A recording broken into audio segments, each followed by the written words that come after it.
안녕하세요. 고품격 강의 정치대학의 임윤선입니다. 정치대학 오늘도 지난주와 같이요. 전문가 세 분 모시고 순차적으로 이 핵심적인 정치 이슈 짚어볼까 합니다.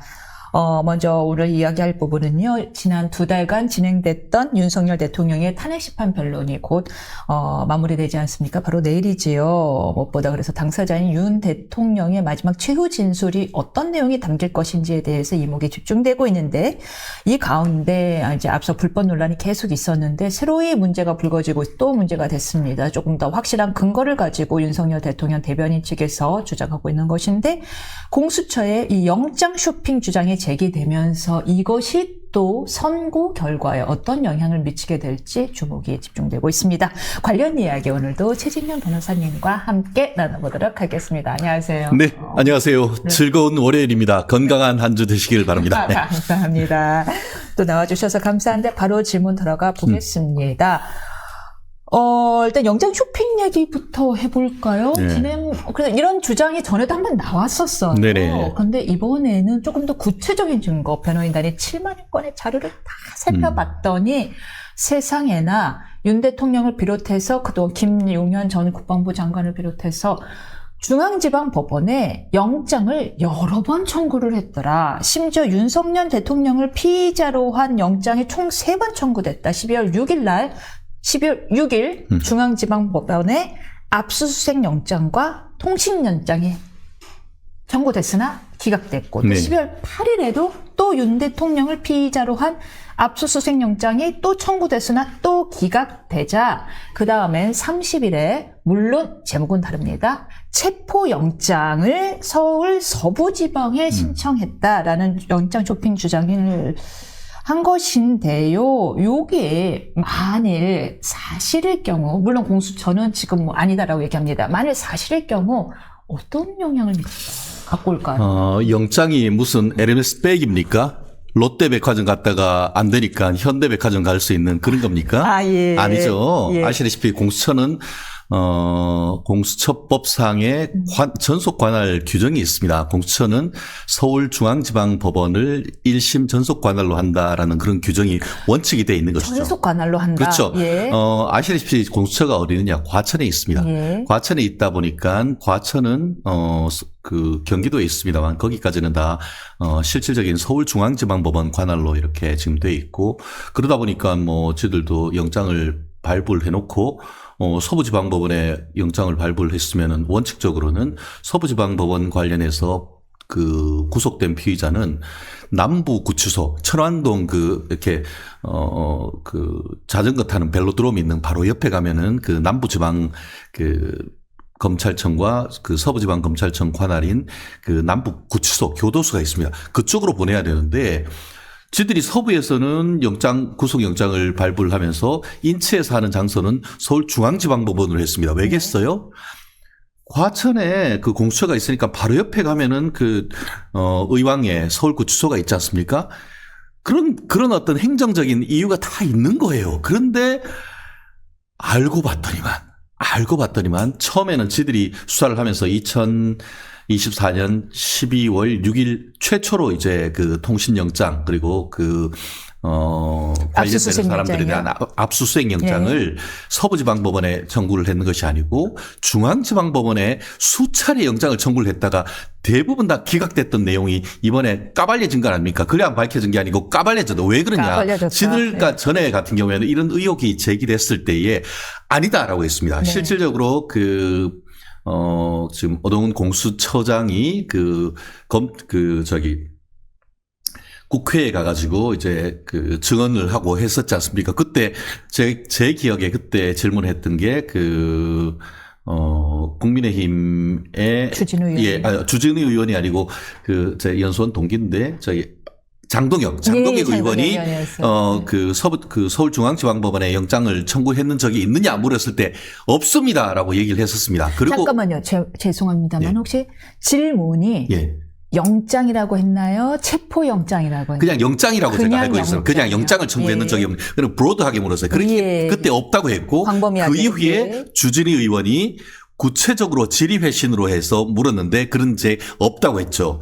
실질적으로 그 이후에 그때 계속 어떤 내부 제보가 있다라는 얘기가 있었고 또 부장판사 출신인 황모 그 변호사님 대구의 지방법원의 그 부장판사로 있었던 분이 구체적인 판사의 이름까지 거명하면서 서울중앙지방법원에서 영장을 청구했는데 그분이 기각을 하니까 서부로 갔다라는 그런 얘기를 아주 구체적인 이름까지 거명을 했는데 네. 서부지방법원에서 그런 부분에 대해서 아무런 어떻게 보면은 답변이 없었단 말이에요. 네. 그러다가 이번에 했는데 실제로 제가 지난번 채널 A에서 주진우 의원하고 같이 방송한 이후에 이 부분을 문의를 했었습니다. 그랬더니만 이거 이름까지 나온 정도라고 하면 이거 확인해 봐야 되느냐 했을 때에 주진우 의원이 자기가 질의회신을 했을 때 여전히 없다라는 회신을 했다. 그런 얘기를 했단 말이에요. 그런데 이번에 그 변호인들이 한 7만 쪽 되는 기록을 보다가 이 내용이 발견됐다. 결국은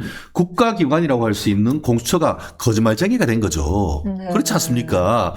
영장이라고 했지. 거기에 체포, 압수수색 이런 영장 다 얘기하는 것도 아니고 더불어서 일단 영장을 신청을 했는데 기각이 됐다고 하면 그 기각 사유를 봐야 되는 건 아니겠습니까? 거기 보면은 대부분 어떻게 되냐면 여기저기 지금 청구를 하고 있기 때문에 중복되고 있는 점도 있고 결국 그런 취지는 법원에서 그렇게 쓴 취지는 뭐냐면은 당신들한테 공수처에 수사권이 있는지 의문이다. 그렇기 때문에 당신들이 다른 데와 협의해서 당신들한테 어떻게 수사권이 있다는 것을 확인해 가지고 오면은 그때는 우리가 발부할지 여부를 판단하겠다. 이렇게 답변을 했는 건 아니겠습니까?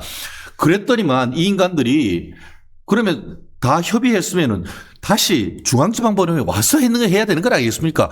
달라고 검찰 수사에서 하고 있는데 그 기록 달라라고 해서 검찰은 공수처에 기록을 줬던 것이고 그러니까 자기들이 이제 국수본 그러니까 경찰하고 같이 합동수사본부를 만들어 가지고 됐으면은 이제 우리한테 수사권이 있으니까 중앙지방법원 판사님 우리한테 영장 주세요. 이렇게 해야 되는 게 당연한 거 아닙니까? 그랬는데 요 인간들이 살짝 해가지고 서부지방법원으로 가버린 거예요. 네. 그렇기 때문에 말이 안 맞는 거지. 이유가 지금 오늘 주진우 의원이 물었지 않습니까?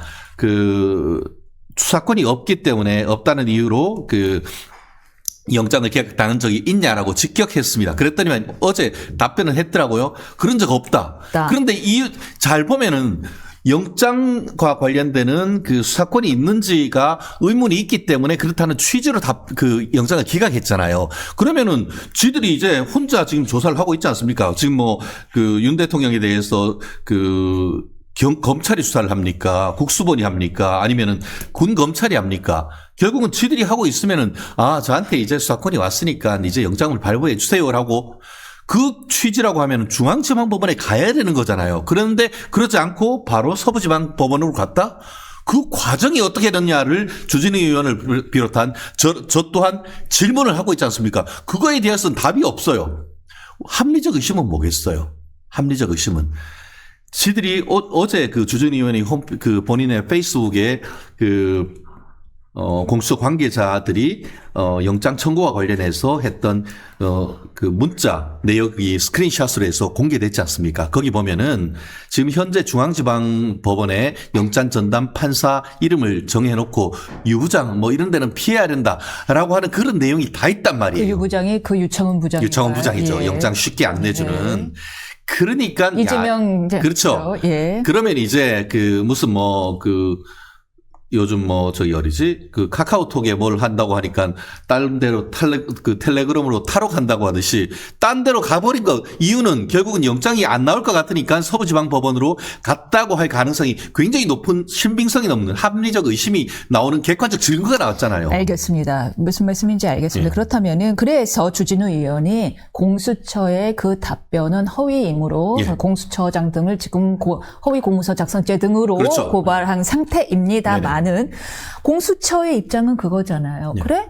그 과정의 속에서 거짓말을 인정도 안 했으나 그렇다 한들 어쨌든 결과적으로 법원이 발부하지 않았느냐. 그 발부 과정에 대해서 윤 대통령 측에서 서울중앙지법에 다투었으나 역시 또 그거 역시 기각되지 않느냐. 그러므로 영장은 결과적으로는 정당했다.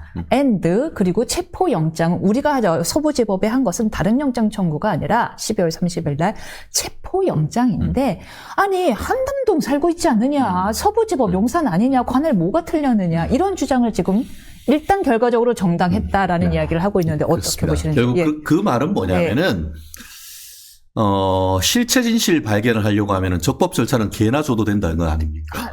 예. 그게 독수국 독가 원칙에 죄송합니다. 요즘 개는 근데 요즘 가족입니다. 예. 근데 가족입니다. 옛날 19세기 개. 걔한테도 되게 정수는 예. 그렇습니다. 제가 왜 그런 얘기를 하냐면은 예. 얼마 전에 그 송영길 있죠. 송영길 더불어민주당 대표 지금 소나무당. 예, 소나무당 대표님께서 정치항법 위반해가지고 무죄 판결이 났습니다. 왜 그랬죠? 이정근 당시 전 사무총장의 녹취록이 있었는데 그것을 증거로 써도 된다라고 했음에도 불구하고 그와 직접 관련 없는 증거를 가지고 와서 했기 때문에 적법 절차 위반이다라고 해서 위법 수집 증거로서 객관적으로는 돈을 받고 하는데 다 알고 뭐 이렇게 해서 자기 어떤 그 선거와 관련해서 돈을 받은 사실이 객관적인으로 인정됨에도 불구하고 네. 압수수색 절차가 잘못됐다라는 예. 이유로 해서 증거 능력이 없어서 무죄 판결을 했다는 거예요. 예. 결국 이 부분도 어떻죠? 지금은 최초로 영장이 발부됐다라고 하지만 지금 의혹을 제기하는 게 뭡니까? 이런 식으로 압수수색 영장을 중앙지방법원에서 서부지방법원으로 옮기고 하는 과정에서 과연 그러면은 공수처만 관여됐을까? 예. 오히려 당시 서울 서부지방법원장이었던 정계선 현 헌법재판소 재판관 예. 그리고 거기에서 체포영장, 구속영장을 발부했던 사람들과의 개인적인 어떤 연락 이런 부분들이 없었는가? 이 부분에 대해서 대답을 해라라고 하는데 아무 대답이 없잖아요. 그 부분에 대해서. 예. 물론 그렇기 이제 때문에 추측이죠. 그 지금으로서는 부분은. 예. 형식적으로 봤을 때는 예. 체포영장, 구속영장이 발부됐기 때문에 그것이 적법하다라고 판단할지 모르지만 그것이 예. 실질적으로 가서 1심, 2심 윤석열 대통령에 대한 형사 재판에서 그것이 합법적인 그 체포영장이고 합법적인 구속영장이라고 판단받을 수 있을지 앞으로 상당 부분 그 부분에 대한 어떤 그 논란이 있을 수 있는 것이고 1차적인 판단은 저는 그 지난 2월 20일 윤 대통령에 대한 구속영장 취소 청구 지금 심리는 했고 아직까지 결정은 나왔지 않습니다만 과연 그 시간으로 할 재판부에서 것인지 1차적으로 날라갈지. 판단을 하면서 거기에서 체포 구속 절차가 잘못됐다라는 이유로 윤 대통령이 석방될 가능성은 저는 상당히 높다고 보거든요. 예. 그럼 그때에 대해서는 공수처장이 뭐라고 얘기할지 저는 그런 부분에 대한 본질적인 어떤 문제를 제기를 하고 있는 것이죠. 또 질문이 있습니다. 예, 정말 이렇게 구독자분들을 대신해서 질문을 드리는 건데요. 이런 적법 절차의 논란, 지금 이제 뭐 국민의힘까지도 거기에 좀 화력을 집중하고 있는데, 근데 이 부분은 사무 내란죄, 지금 형법과의 문제잖아요. 근데 이것이 지금 헌재 탄핵의 가결이냐, 가결이 아니죠. 인용이냐, 인용 여부에도 영향을 미칠까요? 내란죄는 빼버렸잖아요, 헌재가. 그렇죠. 근데 이제 네. 내란을 뺀다고 했을 때에 네. 이 부분이 뺀지 여부도 불명확한 거예요, 지금. 그 형법적으로는 판단하지 않겠다라는 얘기죠. 그런데 결국 예. 근데 잘 생각해 보면 헌법의 내란과 형법이 내란이 다릅니까? 법적으로 똑같은 거예요. 대통령은 재직 중에 내란 또는 외환에 정한 것 이외에는 소추당하지 않는다라고 돼 있기 때문에 그 내란인지 여부에 관련해 가지고는 형법상 내란과 헌법상 내란은 100% 동일한 거죠. 그런데 지난번에 탄핵할 때는 내란죄를 넣었고 그것이 저도 다 30여 편 40쪽 안 되는 것 중에 거의 80% 정도가 내란과 관련된 실질적으로 그 피청구인 윤석열은 2024년 12월 3일 22시 30분경 뭐렇게 해서 내란죄를 범하였다. 이게 딱 들어가 있단 말이에요. 그러면서 그 내용이 쭉 있는데 그거를 철회하고 그러고 나서 헌법적으로 뭘 한다? 아시다시피 우리가 그 사법시험 공부하고 할 때는 헌법은 기본적으로 프로그램 규정. 그것은 어떤 그 헌법상의 이론적인 원리를 했고 구체적인 것은 법, 시행령, 시행규칙을 통해서 집행되는 것 아니겠습니까? 틀만 그러면 만들죠. 규범력이 얼마나 있느냐 했을 때는 헌법 자체를 위반으로 탄핵한다? 이런 식으로 되면은 사실상 헌법재판관들의 목을 쥐고 있으면은 누구나 탄핵할 수 있게 된단 말이에요. 그러면은 말이 뭐 헌법 규범에 있어서 이 중요해서 헌법을 위반했다. 그리고 헌법 수호 의지가 없다. 그렇게 하지만 구체적으로는 개헌법 그리고 또 형법상의 내란죄 이런 부분이 위반됐기 때문에 그걸로 인해서 그걸로 봤을 때의 헌법의 중대한 위반이라 다시 돌아가서 그래서 탄핵한다. 이런 논리가 나와야 되는데 그럼 밑에 그것이 내란죄가 성립되는지 여부와 불구하고 헌법에 위반했기 때문에 위헌이다. 그럼 앞으로 내가 그 자유민주적 기본질서와 관련해서 예를 들어서 집회, 결사, 자유 이런 부분과 관련해서 그 강기정 그 광주시장이 평화 집회를 한다고 하는데 평화 집회를 하는 거에 관련해서 5.18 광장에서 이 내란 세력들이 하는 것을 하면은 민주 시민들로부터 죽음을 당할 것이다. 이렇게 했다고 하면은 그러면은 헌법 수호 의지가 없는 거지. 사전적으로 그 언론 출판 집회 결사의 자유를 못 하도록 했으니까. 그러면 헌법에 의한 중대한 위반이기 때문에 밑에 집시법이라든가 아니면 공무집행 방해 아니면 형법상에 어떻게 보면은 직권남용 권리행사방해죄 그걸로 해서 탄핵을 해야죠. 그냥 그런 논리란 말이에요. 구체적으로는 추상적인 것으로 한 게 아니고 어떤 사람을 탄핵할 땐 구체적으로 국가공무원법을 위반했다. 형법상 내란죄를 위반했다. 그리고 또 개헌법을 위반했다. 그렇기 때문에 다시 올라가서 헌법상의 중대한 위반이다. 이런 논리가 돼야 되는데 밑에의 어떤 것은 다 지워버리고 아이고 뭐 볼 것도 없이 그냥 헌법이 위반했기 때문에 너 탄핵. 이런 논리가 어디 있습니까? 갑자기 뭐 행복 충고권 위배 이럴 수는 없다는 그렇죠. 말씀이신 거죠. 결국 구체적인 어떤 법령 위배가 있어야지 그렇죠. 어떤 국민의 자유권이 침해됐는지에 대한 논리가 만들어진다. 것이죠. 그러면 앞으로 법이 왜 필요합니까? 헌법만 만들어 놓으면 되지. 무슨 개헌법이 있고 무슨 집시법이 있고 무슨 형법이 필요합니까? 그런 논리는 논리의 비약인 것이고 그런 것은 이현령 비현령 녹비의 가로알 아닙니까? 그런 헌법재판은 있을 수가 없다. 그런 헌법재판은 박근혜 전 대통령의 탄핵으로 끝나야 된다는 거죠. 예, 지금 이어령 비어령 말씀을 주셨는데 그래서 저희 모두 알고 있는 가장 대한민국 우리 사시 준비했던 사람들은 누구나 다 봤던 그 헌법학개론의 저자이신 그 허영 교수님. 네. 이어령 존경합니다. 예, 허영 교수. 36년생이세요. 예. 살아계신 것만 해도 감사해요. 굉장하시고 그런데 이 허영 교수님의 이번 신동아 인터뷰에서 오늘 조선일보 인터뷰까지 화제가 되고 있습니다. 근데 지금 그 말씀하신 허영 교수님께서 헌재가 지금 사실상 진행 과정에서 10가지 이상의 불법을 저질렀다라는 얘기하는 것 중에서 적법 절차를 위반했다라는 것 중에서 지금 말씀하신 내란죄 부분. 내란죄 부분을 뺄래야 뺄 수 없는 부분인데 사실상 검토할 수밖에 없는 부분인데 내란죄를 뺀 것은 각하사유에 해당한다라는 말씀까지 주셨어요. 그렇습니다. 저런 거와 쉽게 말하면 이런 논리인 것 같은데요.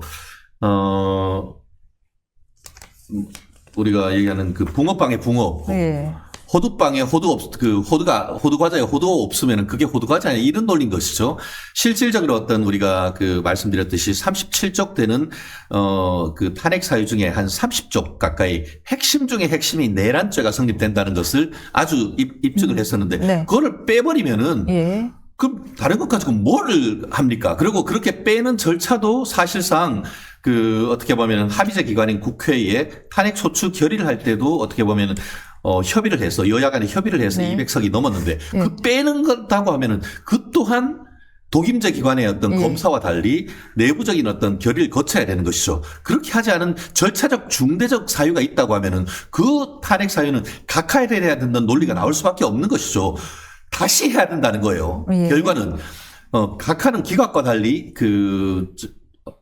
기판력이 없는 것이죠. 그러니까 하는 절차적으로 중대한 사유가 있고 그리고 실체에 빼버렸기 때문에 그것은 사실은 저는 기각이라고 봅니다. 기각해버리면은 다시 동일한 사유로 하지를 못하니까 각하하면은 사실은 중도 반단적인 판단 다시 또 해가지고 처음부터 다시 할 수는 있는 것이거든요. 제가 제 입장에서는 그렇게 중대한 어떤 그것을 빼버린다고 하면 사실상 안고 없는 찐빵이 돼버렸기 때문에 기각하는 것이 맞고 예. 설령 기각이 아니라 하더라도 어떻게 보면 헌법학회의 태도라고 할 수 있는 허영 교수님 의견처럼 각하함으로써 니들이 하려고 하면 다시 해라 이런 논리가 맞다고 봅니다. 사실은 만약 다시 할 경우에는 판결이 탄핵이 가결될지 그 소추안이 예. 통과될지 여부도 불분명하지요. 안 되죠. 안 된다고 안 되죠. 보십니까? 실질적으로 어땠습니까? 그때 탄핵 찬성했던 국민의힘의 안철수 의원 같은 경우에도 나도 그때의 내란죄를 뺀 상태라고 하면은 나 그거 반대했을 거라 공개적으로 밝히고 있고 그 당시에 국민의힘 의원이 한 14명 정도가 찬성을 했는데 그중에 지금 4명도 안 될 겁니다. 아, 그렇게 보십니까? 예. 근데 저 허영 교수님의 인터뷰 중에서 인상 깊은 것이 뭐냐 하면은 지금 우리가 지금 헌법재판관들의 정치적 어떤 신념에 따라서 판결이 갈리는 거에 대한 우려를 많이 표하고 있잖아요. 물론 일부는 그것이 바로 333 그렇게 나눠서 임명하게 하게 한 취지이다. 다양성의 산물이다라고 이야기하기도 하고 어떤 측에서는 지금 측에서는 이게 뭐냐 수대결이냐. 그래도 어느 정도여야지 완전 수대결이 되지 않았느냐. 4대4가 그 결정적인 징표 아니냐라는 이야기를 하는데 허영 교수님 이런 말씀을 하시더라고요. 그 333 대법원장 셋, 대통령 셋, 국회 셋 임명 몫은 박정희 시대 유산이다. 독재를 감추기 위한 마치 민주적으로 보이기 위한 유산일 뿐인데 오히려 지금 이것 때문에 갈등이 심화되고 있으니 이것도 바꿔야 된다라고 보고 있더라고요. 저는 어떻게 생각하면은 제도가 절대선, 절대악은 없다고 봅니다. 예. 운영의 문제가 운영의 좀 더 큰 문제. 건데요. 예. 지금 그걸 바꾸려고 하면 헌법을 개정을 해야 됩니다. 아마 헌법 어떤 입법론 측면에서는 좀 허영 교수님이 말씀하시는 게 상당히 어떻게 보면 저 또한 공감하는데 결국 중요한 것은 운영인 것이죠. 운영. 87년 체제 이후에 지금 헌법재판소가 대한민국의 어떤 그런 헌법을 살아 숨쉬게 한 핵심 제도가 헌법재판소였던 것은 변호사님이나 저나 다들 공감하는 건 아니겠습니까? 실제로 저희가 대학교 공부할 때는 헌법이 공부하기가 제일 쉬웠어요. 왜냐하면 헌법재판소가 나오기 전에는 헌법교과서가 요만했었어요. 그러셨습니까? 그런데 전 이만했습니다. 그런데 이제 헌법재판소가 나와서 현재 판결을 내면서 헌법교과서가 점점 두꺼워져가지고 허영 교수님 책은 이제 3권으로 늘어섰죠. 그렇게 된 장본인이시죠, 것이 살아 숨쉬는 헌법을 만들어낸 게 어떻게 보면 그 헌법재판관인데 그때만 해도 어땠습니까? 대통령 셋, 국회 셋, 대법원장 3명을 했을 때에 이 운영을 특히 국회 같은 경우에는 3명 추천할 때 1명은 여, 1명은 야, 그리고 나머지 1명은 어떻습니까? 여야 합의. 그런 것을 이른바 불문법으로서 불문율로서 지금 지켜왔었기 때문에 그러니까 여야가 정권 교체가 되고 했음에도 불구하고 헌법재판소는 비교적 공정한 재판을 해왔다라고 자부가 됐죠. 그렇지만 지난 탄핵된 박 대통령에 대한 탄핵 전으로 해서 민주당 같은 경우에는 박 대통령 탄핵도 8대 0이었어요. 그렇죠. 누가 8대 0이 임명했는지 됐죠. 상관없이. 그렇게 되면서 제가 드리는 말씀이 뭐냐면은 이번에도 그렇잖아요. 3명의 어떤 그 국회 추천목이 국회가 추천하려고 하니까 예전처럼 1대1 한 사람은 여야 합의라고 주장을 했음에도 불구하고 그게 무슨 말이냐. 민주당이 국회 180석이 넘는데 우리 2명이 우리가 해야지. 그런 식으로 하면서 기존의 어떤 관행 내지 불문율을 깨면서 이게 그대로 임명을 해버리면은 사실상 헌법재판관 3명 중에 사실상 우리법 연구회라고 할 수 있는 군부로 치면은 하나회 출신이 3명, 4명이 돼버리는 이런 어이없는 것이 되는 건 아니겠습니까? 민주당 시절에 하나회라고 해서 군부에서 지들이 사조직으로 해가지고 거기에 요직을 독점한다고 그 난리를 치고 YS 대통령은 김영삼 대통령이 그거 없애버린다고 하면서 완전히 어떻게 보면 군부 척결 이렇게 해서 최초의 적폐 총선이었죠. 쳤었는데 이제 와서 사법부 내에 하나회란 것을 척결하자고 하니까 그게 무슨 말이냐. 오히려 더 강화해야 된다. 이런 논리로 나오고 있다고 한다고 하면은 이게 독재 아닙니까? 그렇기 때문에 제도적인 한계, 어떻게 하든 제도에는 흠결이 있을 수밖에 없습니다. 왜 지금까지 87년 이후에 여야가 그렇게 교체되고 여소야대가 있었지만 헌법재판소에 신뢰를 줬느냐? 결국 그것은 333에 있어서 국회 3가지 몫을 야 그리고 여야가 합의했는 인물 그렇게 함으로써 헌법재판관 구성에 비교적 합리성을 추구해 왔기 때문에 국민들은 그 결과에 수긍을 했는데 이제는 모든 것을 사실상 국회가 입법을 독점하고 모든 것을 이제 헌법재판소도 독점을 하고 그리고 행정부는 헌법상 대통령제로 해서 행정부도 대통령이 어떤 그 행정 입법을 통해서 뭘 하려고 하는데 사실상 입법 독재를 입법 농단을 통해 가지고 어떻게 보면 대통령이 공약을 해서 정권을 잡았지만 그에 따르는 뭐 예를 들어 여가부 폐지를 비롯한 여러 가지 정부조직법 네. 바꾸려고 했는데 거기서부터 할 수 있는 게 하나도 없었지 않습니까? 사실상 입법부를 통해 가지고 대통령제를 폐지하고 사실상 의원 내각제로 지금 윤 대통령 들어선 이후에 지금 대통령을 운영해 왔다요 말이에요. 그것은 87년째의 결단이라고 할 수 있는 대통령제를 사실상 헌법을 폐지하고 국회의원의 의원 내각제로 실질적인 정부를 운영해 왔잖아요. 특검이 뭡니까? 사실상 일반적인 입법이 아니고 법을 통한 행정을 해온 것 아닙니까? 맞습니다. 그거에 대한 어떤 참다 비상경을 했다. 이런 논리가 나오는 것이 바로 그 점인 것이죠. 네, 알겠습니다. 그러니까 사실 87년대 헌법에 대한 이야기를 유효성에 대한 이야기를 많이 하는데 87년도 헌법을 만들 당시에 만든 입헌론자들은 어떻게 보면 대통령제의 독재를 제일 많이 염두에 뒀던 것 같은데 국회가 독재할 수 있다는 국회가 거는 이런 생각을 못 했던 그것까지는 거죠. 그냥 국회는 타협과 견제만 할 거라고 그렇죠. 생각을 했던 것 같아요. 선의로. 그렇죠. 네. 결국 이런 부분에 대한 입법론. 지금 이제 우리나라는 계속 지금 나오는 것이 그렇기 때문에 그 제왕적 대통령제를 개선해라 뭐라고 하는데 저는 그거는 댕댕이 소리라고 봅니다. 오히려 19세기 댕댕이 그렇죠. 소리예요. 예, 그러니까 그 대통령제를 하되 예. 국회를 견제할 수 있는 제도 장치를 만들 수 있는 예. 그런 식의 어떤 맞습니다. 그 개헌으로 나가야 되는 것이 아닌가 싶습니다. 알겠습니다. 또 저희가 질문할 게 또 많은데, 참, 이거 여쭤보고 싶어요, 네네. 개인적으로. 허용 교수님이 워낙에 지금 헌법재판관들도 다 허용 교수님 책 보고 공부하신 그렇죠. 세대잖아요. 네네네네. 허용 교수님이 이렇게 강력한 인터뷰를 하시면은 조금 영향을 받게 될까요?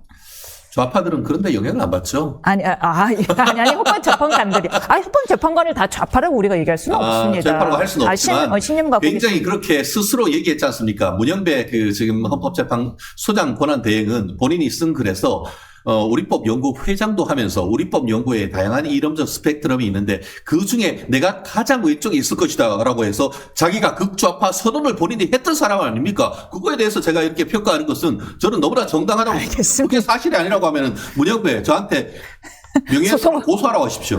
그럼 저희 이 자료 쓰이게 될 텐데. 정말 그 모든 책임은 제가 지겠습니다. 알겠습니다. 아유, 저기 바로 발뺌하네요. 죄송합니다. 이재명 대표 이야기 해볼까요? 이재명 대표가 얼마 전에 이런 이야기를 한 것도 화제가 됐습니다. 대통령 당선되면 진행되던 형사재판은 다 중단될 것이고 이것이 다수설이다. 네. 어떤 입장이신가요? 증거 한번 내보세요. 예. 내가 박근혜 대통령 존경한다고 해서 진짜 존경하는 줄 아느냐라고 했는 게 여기도 똑같이 되는 거예요. 내가 그 대통령이 되면은 기존에 있던 형사사건 정지되는 것이 헌법학계의 다수설이라고 했는데 진짜 다수설인 것으로 아느냐. 한번 증거 한번 내보세요. 오히려 홍준표 전 그 국민의힘 대통령 후보가 그 당시에 대통령 후보 나왔을 때에 관련되는 재판을 받고 있었습니다. 그러면서 그때에 지금 민주당 측을 지지하는 어떻게 보면 좌파 헌법학자라고 할 수 있는 교수들조차도 그때 뭐라고 했느냐. 10명 중에 7명이 대선 전에 어떻게 보면 그 형사재판을 받는다 하더라도 대선으로 당선된다고 했을 때에 10명 중에 7명이 그 재판을 계속 진행된다라고 여론조사했던 게 지금 벌리 살아 있습니다. 지금 우리 정치대학 나중에 다 보시고 우리 유튜브에 검색 한번 해보십시오. 옛날 자료. 그러면은 헌법학자들 중에 7명이 헌법재판 대통령이 된다 하더라도 그 전에 그 수사는 안 되지만 하던 재판은 진행된다라고 했던 객관적 물증이 나와 있습니다. 그 반면에 그 어디를 찾아봐도 기존에 있던 재판의 이 형사 재판이 대통령 당선됨으로 인해 가지고 재판이 정지된다라는 것은 제가 머리 털라고 아주 뭐 증거를 본 적이 없습니다. 이재명 대표님 저한테 좀 보내주세요. 또 아니라면 소송하시기 바랍니다. 이 자료를 쓰시기 저는 잘라내고. 네. 그런데 근데 질문이 있어요. 네. 이제 뭐 그러면 그 다수설이냐 아니냐의 팩트 체크 여부는 차치하고 예. 이번엔 당위의 문제로 와보겠습니다. 이재명 대표의 이 발언이 너무 본인의 사욕이 보여서 그렇긴 하지만 네. 이재명 대표가 발언한 게 아니라고 쳐보자고요. 네. 그 헌법 84조 임기 중에는 형사 문제로 소추하지 않는다라는 조항에 국정 임기가 국정 안정이 네. 목적이라면 사실은 소추라는 표현 자체가 모호한 만큼 미국이 그러하듯이 뭐 진행되고 있는 재판도 대통령의 임기 안정을 위해서 중단시키는 것이 국정 안정에 도움이 된다면 그렇게 하는 것이 그렇게 해석하는 것도 맞지 않느냐라는 당위의 문제도 있을 것 같거든요. 그렇습니다. 저 또한 네. 그 부분에 대해서는 상당 부분 공감을 합니다. 아, 그러세요? 그게 대통령제이기 때문에. 예. 지금 대통령제입니까? 지금은 의원 내각제잖아요. 사실상. 예. 지들이 그 대통령이 아닐 때는 그런 식으로 해서 아까 예. 얘기한 것처럼 그 홍준표가 나와서 박 대통령 탄핵되고 나서 사실상 뭐 문재인 후보가 되는 것은 예측된 건 아닙니까? 그러니까 그때 그 문재인을 지지하던 그런 생각을 가진 헌법학자들한테 갖다 대니까, 마이크 대니까, 쉽게 말하면 말은 뭐 그렇게 했지만, 홍준표 대통령 돼도, 홍준표 지금 진행되고 있는 정치자금법인가, 하여튼 정치 관련되는 것들 해가지고, 유죄 나오면은, 그 대통령 잘리고 또 선거해야 하는데 왜 홍준표를 지지하느냐 그런 메시지를 그때 좌파 헌법학자들한테 정당성을 가지려고 했는데 이제는 이재명이 되려고 해. 그러니까 이제 와가지고는 사실은 또 말을 뒤집는 듯한 그런 식으로 되고 있는데 본질적으로 얘기했을 때 그 말씀은 저는 대통령제란 취지에 부합하는 해석이다라고 저도 할 가능성이 높다고 봅니다. 하지만 소추란 것은 제가 알기로 제가 헌법에 공부를 했을 때는 사실상 프랑스 헌법에 있는 개념인 것으로 알고 있고 그 소추란 것은 프랑스 법률 규정상 예심으로서의 수사 그리고 기소를 의미하는 것으로의 소추를 우리나라 그 헌법학자들이 얘기를 했는 것이고 소추에는 재판된 이후에 진행되는 것은 포함되지 않는다는 것이 지금 프랑스 헌법계의 다수설인 것으로 저는 알고 있습니다. 김종민 검찰 출신 변호사님이 그 부분에 대해서는 상당히 정확하게 지금 설명을 하고 있는데요. 저 또한 그 부분에 상당히 공감을 하는 입장이고 근데 그러하기 전에 우리나라가 국민들이 좀 더 아셔야 될 것은 죄송합니다만 민사상 재판은 진행되는 거죠? 민사상인 건 민사 재판은 걸려 있는 게 없으시죠? 그렇죠. 예. 그렇기 때문에 이 부분에 있어서 우리 국민들이 명확히 아셔야 될 것. 이런 논란의 인물을 대통령으로 뽑아서는 안 된다는 것이 교훈인 것이지 그런 대통령을 뽑아놓고 재판이 진행되네 만에 한다는 것은 우리나라 헌정사에 정말 오점을 남길 수밖에 없다. 지금 말씀드린 것처럼 이미 작년에 이런 문제가 있어가지고 제 기억이 정확하다고 하면은 법원 행정처장을 국회에 불러서 물었습니다. 만약에 지금 형사재판을 받는 사람이 대통령으로 당선됐을 때 형사재판이 진행되는지 여부를 질문하니까 지금 그 대법관 겸 법원 행정처장이 예. 정지되지 않고 진행되는 것으로 알고 있습니다. 라고 답변한 것으로 저는 기억을 합니다. 그 말이 씀이 맞다고 하면은 만에 하나 저는 그럴 가능성이 없다고 봅니다만 윤 대통령이 탄핵되고 그 이후에 조기 대선이 되어서 이재명이 당선된다라고 하면은 원래 저는 거의 확실할 수가 있습니다. 대통령 선거 을사년에 2번 있습니다. 을사년이 언제? 원래죠.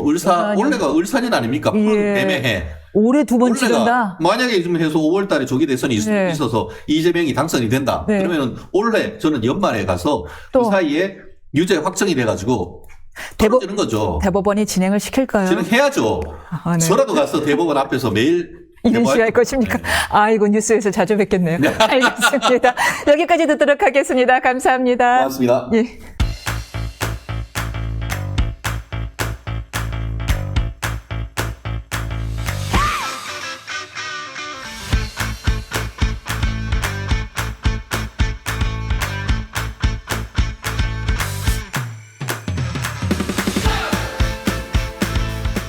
많이 기다리셨어요. 특히 김유진 님이 기다리셨네요. 노정태 작가는 언제 나오시나요? 네, 나오셨습니다. 지난주에 이어서요. 앞으로 정치대학과 함께 쭉 해주실 분이죠. 노정태 경제사회연구원 전문위원과 정치 현안 또 남다르게 분석해 보도록 하겠습니다. 저희가 여쭐 게 많아갖고요. 바로 질문 들어갈 텐데 일단 윤 대통령의 결심이죠. 마지막 최후 변론 시간이 내일 예정되어 있는데요. 위원님한테 말 여쭤볼게요. 지금 윤 대통령이 최후 변론이 이래야 된다, 저래야 된다, 이런 내용이 담길 것인다, 뭐 이런 얘기가 분분한데, 위원님이 보실 때는, 그 예상 말고, 위원님이 보실 때는 윤 대통령의 메시지가 과연 어떻게 돼야지 된다고 보시나요? 단 한 번, 정말 단 한 번이라도 정치인으로서 어떤 그런 정치 구단 같은 절묘한 메시지를 내야만 할 때라고 봅니다. 절묘한 메시지를 내야만 할 때다. 좋습니다. 그러면 잠깐 이거부터 여쭤볼게요. 내야만 한다면 그것이 추구하는 바는 무엇인가요? 추구하는 바는 탄핵 기각인가요? 아니면 국정 안정인가요? 무엇을 위한 메시지가 필요한 건가요? 탄핵 인용과 차기 대선 준비를 위한 포석을 깔아야 되는 거죠. 탄핵의 인용? 예. 탄핵이 자신이 인용되고. 탄핵될 것이라고 전제를 하고. 각오하고? 예, 당연합니다. 알겠습니다. 각오하고. 네, 그 다음 말씀 주시죠. 네. 뭐냐면은, 네. 탄핵의 인용 안 될 거라고 전제를 하고 메시지를 낸다는 것은 향후 탄핵이 인용됐을 경우에 국민의힘의 대선 스케줄을 심각하게 망가뜨리거든요. 사실 지금부터 경선 준비를 해야 돼요. 그래야 전국에 뭐 서울, 대전, 대구, 부산, 광주 뭐 이렇게 찍고 그러면서 경선을 해서 제대로 된 경선을 해가지고 전국의 분위기를 바꿀 수가 있습니다. 근데 지금 그게 아니라 만약에 내가 끝까지 버티겠다, 끝까지 싸우겠다 막 이런 종류의 메시지를 내면은 보수 분열을 피할 수가 없기 때문에 어떻게 해도 이길 수 없는 대선이 되고 그러면은 대선 잠재적인 주자급들은 다 어떻게든 최소 자신의 피해를 최소화하는 방향으로 나갈 것이고 이렇게 되면은 이재명의 앞길을 열어줬다라는 비난을 피할 수가 없게 되죠. 그렇군요. 예. 사실 침몰하는 이재명호를 다시 부활시켜준 게 그 당시 그 비상계엄이었으니까요. 예. 제가 늘 하는 말인데 2.5년 네. 참으면 예. 되는 것을 2.5시간짜리 계엄을 하면서 다 말아먹었다. 저는 사석에서는 좀 이렇게 강하게 비판을 하고 있는데 다시 말씀 주실래요? 2.5년을 더 버티면 되는 것인데 예. 2.5시간밖에 못 될 계엄을 저질러서 지금 이 상황을 만들어 놓은 거 아니냐. 참아야 할 때 참지 못했다. 예, 참는 싸움을 해야 되는 거죠. 그렇다면 자, 메시지는 어떻게 돼야 되나요? 메시지는 일단 결과에 승복하겠다. 결과에 승복하겠다. 네. 절차와 뭐 공수처와 이런 거에 대한 불만들이 있잖아요. 이런 거를 사실 저도 정치 메시지를 직업적으로 쓰는 사람이 아니니까 잘 모르겠지만 네. 그 좋은 정치인의 워딩이라는 게 있지 않습니까? 그러니까 법과 절차를 존중하면서도 자신의 지지층의 쓰린 마음을 달래주면서도 이제 뭐 아니면 도의 싸움이 아니라 장기적으로 지속 가능한 어떤 그런 정치 구도를 만들 수 있는 그런 좋은 메시지 그런 게 나와줘야 될 때라고 생각을 해요. 그러니까 지금 점점 탄핵 반대 시위에 힘을 받다 보니까 윤 대통령이 워딩이 점점 더 세지고 윤 대통령 본인뿐 아니라 주변 사람들도 워딩이 점점 세지고 있는데 이래가지고는 대선이 저는 그러니까 물론 뭐 만에 하나 기각될 수도 있겠지만 탄핵 인용을 가정했을 때 탄핵이 인용되면은 감당할 수 없는 데미지를 입는 방향으로 자꾸 나가고 있는데 이러지 말아야 된다고 봅니다. 결과에 승복하겠다라는 메시지가 중요하다는 말씀을 주신 거는 결과를 존중하겠다. 존중라는 얘기인 이유는 지금 상황 흘러가는 향방으로 볼 때에는 탄핵 기각을 전제로 한 강한 메시지가 나올 것 같아 염려돼서 하신 말씀이시죠? 예, 그렇죠. 매우 크게 염려하고 있습니다. 예, 염려하고 있다. 예. 사실 이런 얘기도 하잖아요. 뭐 그다음에 뭐 개헌을 통해서 개헌을 통해서 임기 단축 이야기도 뭐 카드도 꺼낼까 한다라는 이야기도 하는데 그건 이제 다 탄핵 기각을 전제로 한 거잖아요. 그렇죠. 예. 탄핵 당하면 아무 소용 없잖아요. 네. 탄핵이 근데 이제 기각될 거를 전제로 하고 네. 하면 안 되죠. 그러니까 수험생이 예. 내가 오늘 공부한 시험 범위에서 시험이 나올 것이다라고 전제하고 책의 일부분만 공부하면 안 되는 거 아니겠습니까? 이해가 쏙 되는 예, 거죠. 여기서 나올 거다. 아니, 나는 합격할 예, 것이다. 시험 범위 전체를 다 공부해야죠. 네, 예. 예. 알겠습니다. 일부분만 보았다라는 이야기인데, 지금 중요한 말씀을 주셨어요. 지금 이렇게 되면은 보수 입장에서는 괴멸로 갈 수밖에 없다. 이 상태로 가서 인용이 될 경우에는 회복할 수 없는 피해를 입을 것이다라고 했는데, 지금 이미 그렇게 돼서 회복할 수 없는 피해가 오고 있는 와중에 이재명 대표가 딱 그 틈을 차버렸단 말이에요. 예, 그렇죠. 예. 중도 보수 표현이 바로 그것이라고 생각을 합니다. 그동안 이재명 대표가 계속 우클릭인지 이렇게 회전 교차로인지 많이 돌았어요. 52시간 25만 원 갔다가 돌아오고 했는데 요 중도 보수 표현만은 상당히 큰 반향을 얻고 있습니다. 왜 그런 걸까요? 약간 굳히기 같은 거라고 생각을 하거든요. 예. 지난 대선 때 0.74%포인트 차이로 졌잖아요. 예. 그러니까 이재명 지금 그냥 똑같이 보수에서 단일 후보가 나온다고 전제를 해도 이재명의 승리를 위해 필요한 표는 0.37%포인트예요. 그거만 더 가져오면 이겨요. 네. 한 표 차이로라도 이길 수 있고 예. 대한민국 헌법에 그러네요. 예. 어떻게 되어 있냐면은 만약에 이 대통령 선거에 대해서 규정이 있으니까 헌법에 한 자리 숫자까지 표가 똑같으면은 그때 제가 지금 공부한 지 꽤 돼서 모르겠지만 아마 국회인가 그쪽으로 이제 결정권이 넘어갈 거예요. 맞습니다. 아, 변호사님. 예, 그렇죠. 저도 가끔 까먹어요. 예. 그러니까 예. 표가 딱 한 장만 많아도 되고 딱 한 장만 많지 않고 정말 동수가 되더라도 과반수를 점하고 있는 더불어민주당은 여당이 될 수밖에 없는 그런 구도란 말이에요. 그러면은 중도 보수 얘기에서 대체로 이게 뭔 얘기를 하려고 했던 거냐. 이제 그림이 명확해졌는데 상속세 관련해가지고 부부는 뭐 이렇게 해서 18억까지는 상속세를 이렇게 줄여주겠다 이런 얘기 했잖아요. 그게 뭐냐면은 더불어민주당이 공제 범위를 넓혀주겠다라는 거죠. 더불어민주당이 호남과 마용성, 마포, 용산, 성동구 그쪽에 살고 있는 고학력 중산층의 연합체란 말이에요. 그 지지층이라는 게. 거기서 호남은 이제 절대로 국힘을 찍을 수 없다는 그 정서가 굉장히 강하니까 그쪽은 그렇다 치고 마용성에서 지난 정권 당시에 너무 부동산을 폭등시켜 놓으니까 그 효과가 첫째로는 청년층의 이탈. 특히 저같이 이제 남자 빨리 장가 가서 결혼하고 이게 집 사서 마누라 놓고 마누라랑 같이 오손도손 살고 싶다. 이러는 꿈이 다 박살났잖아요. 청년들의. 집을 못 사니까. 예. 그 원한 표가 이탈을 크게 했고 두 번째로는 원한 표. 예. 집을 가지고 있는데 그렇게 부자는 또 아니에요. 근데 집값이 하도 오르니까 세금이 팍 뛰어가지고 민주당이 만들어놓은 종부세에 그냥 딱 목이 걸려버린 사람들. 이 사람들이 분노해가지고 대거 이탈했습니다. 안 찍거나 아예 국힘을 찍어버렸단 말이에요. 예. 지금 전자는 어떻게 할 수 없으니까 나중에 얘기할 일이 있겠지만 막 22대 남들을 뭐 도태시키라는 둥 막 별소리를 다 하잖아요. 고립시켜라. 네, 고립시켜라. 뭐 이런 소리를 하고 있고 후자의 경우는 돈으로 달래겠다. 돈으로 달래겠다. 예. 라고 하면서 세수가 빵꾸가 나건 말건 일단은 그냥 상속세 관련해서 국힘 라인을 따라가는 척을 하면서 그냥 그것만 얘기하면은 임팩트가 없잖아요. 그러니까 중도 보수 같은 워딩을 차지를 해버리는 겁니다. 네. 그러니까 거기서 발생하는 또 다른 효과가 이거는 유승민 전 의원이 제대로 얘기를 했는데 원래 그 전까지는 이재명 하면은 피의자, 범죄자 뭐 이렇게 중도층에서도 사실 속으로 이재명 너무 구린 게 많지. 주변에 죽은 사람 몇 명이야. 뭐 이런 얘기들을 하고 있었는데 논란으로 덮은 겁니다. 논란?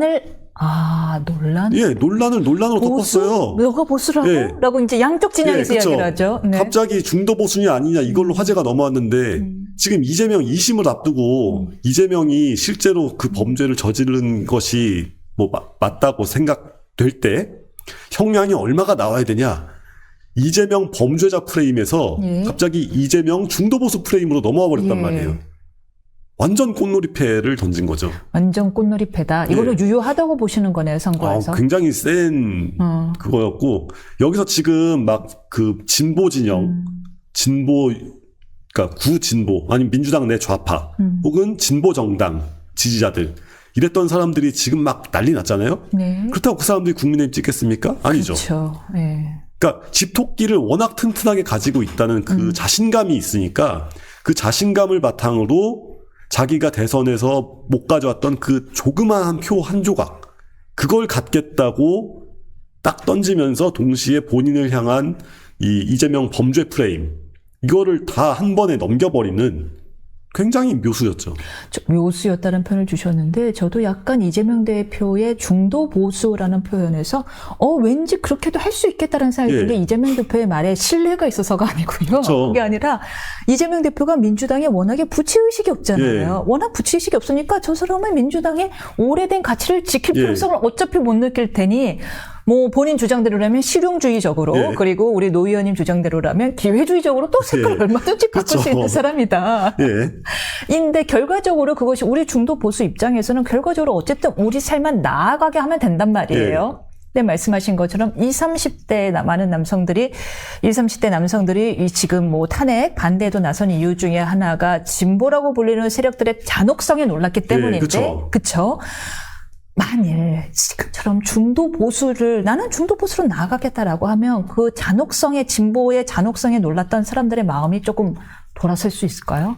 20, 30대에 가까운 분으로서 그런 식으로 그러니까 국민의힘과 그 관련자들이 많이들 망각하고 있어가지고 제가 틈날 때마다 얘기해 주는 게 있는데 민주당을 안 찍었던 지난 대선에서 민주당을 안 찍었던 표의 상당수는 언제라도 용서해 줄 준비가 되어 있는 사람들이다. 용서해 줄 준비가 되어 있다. 그냥 이재명이 아닌 척, 좀 미안한 척만 해도 그래도 국힘 어떻게 찍어? 뭐 이러면서 민주당을 찍어줄 태세가 돼 있는 사람들이 굉장히 많고 굉장히 유동적이군요. 저는 지난 대선에서 민주당의 패배를 안겨준 0.74%가 그렇게 단단한 표가 아니라고 생각합니다. 그게 굉장히 쉽게 움직이는 표고 그걸 가져오기 위한 행보를 우습게 보면 안 된다.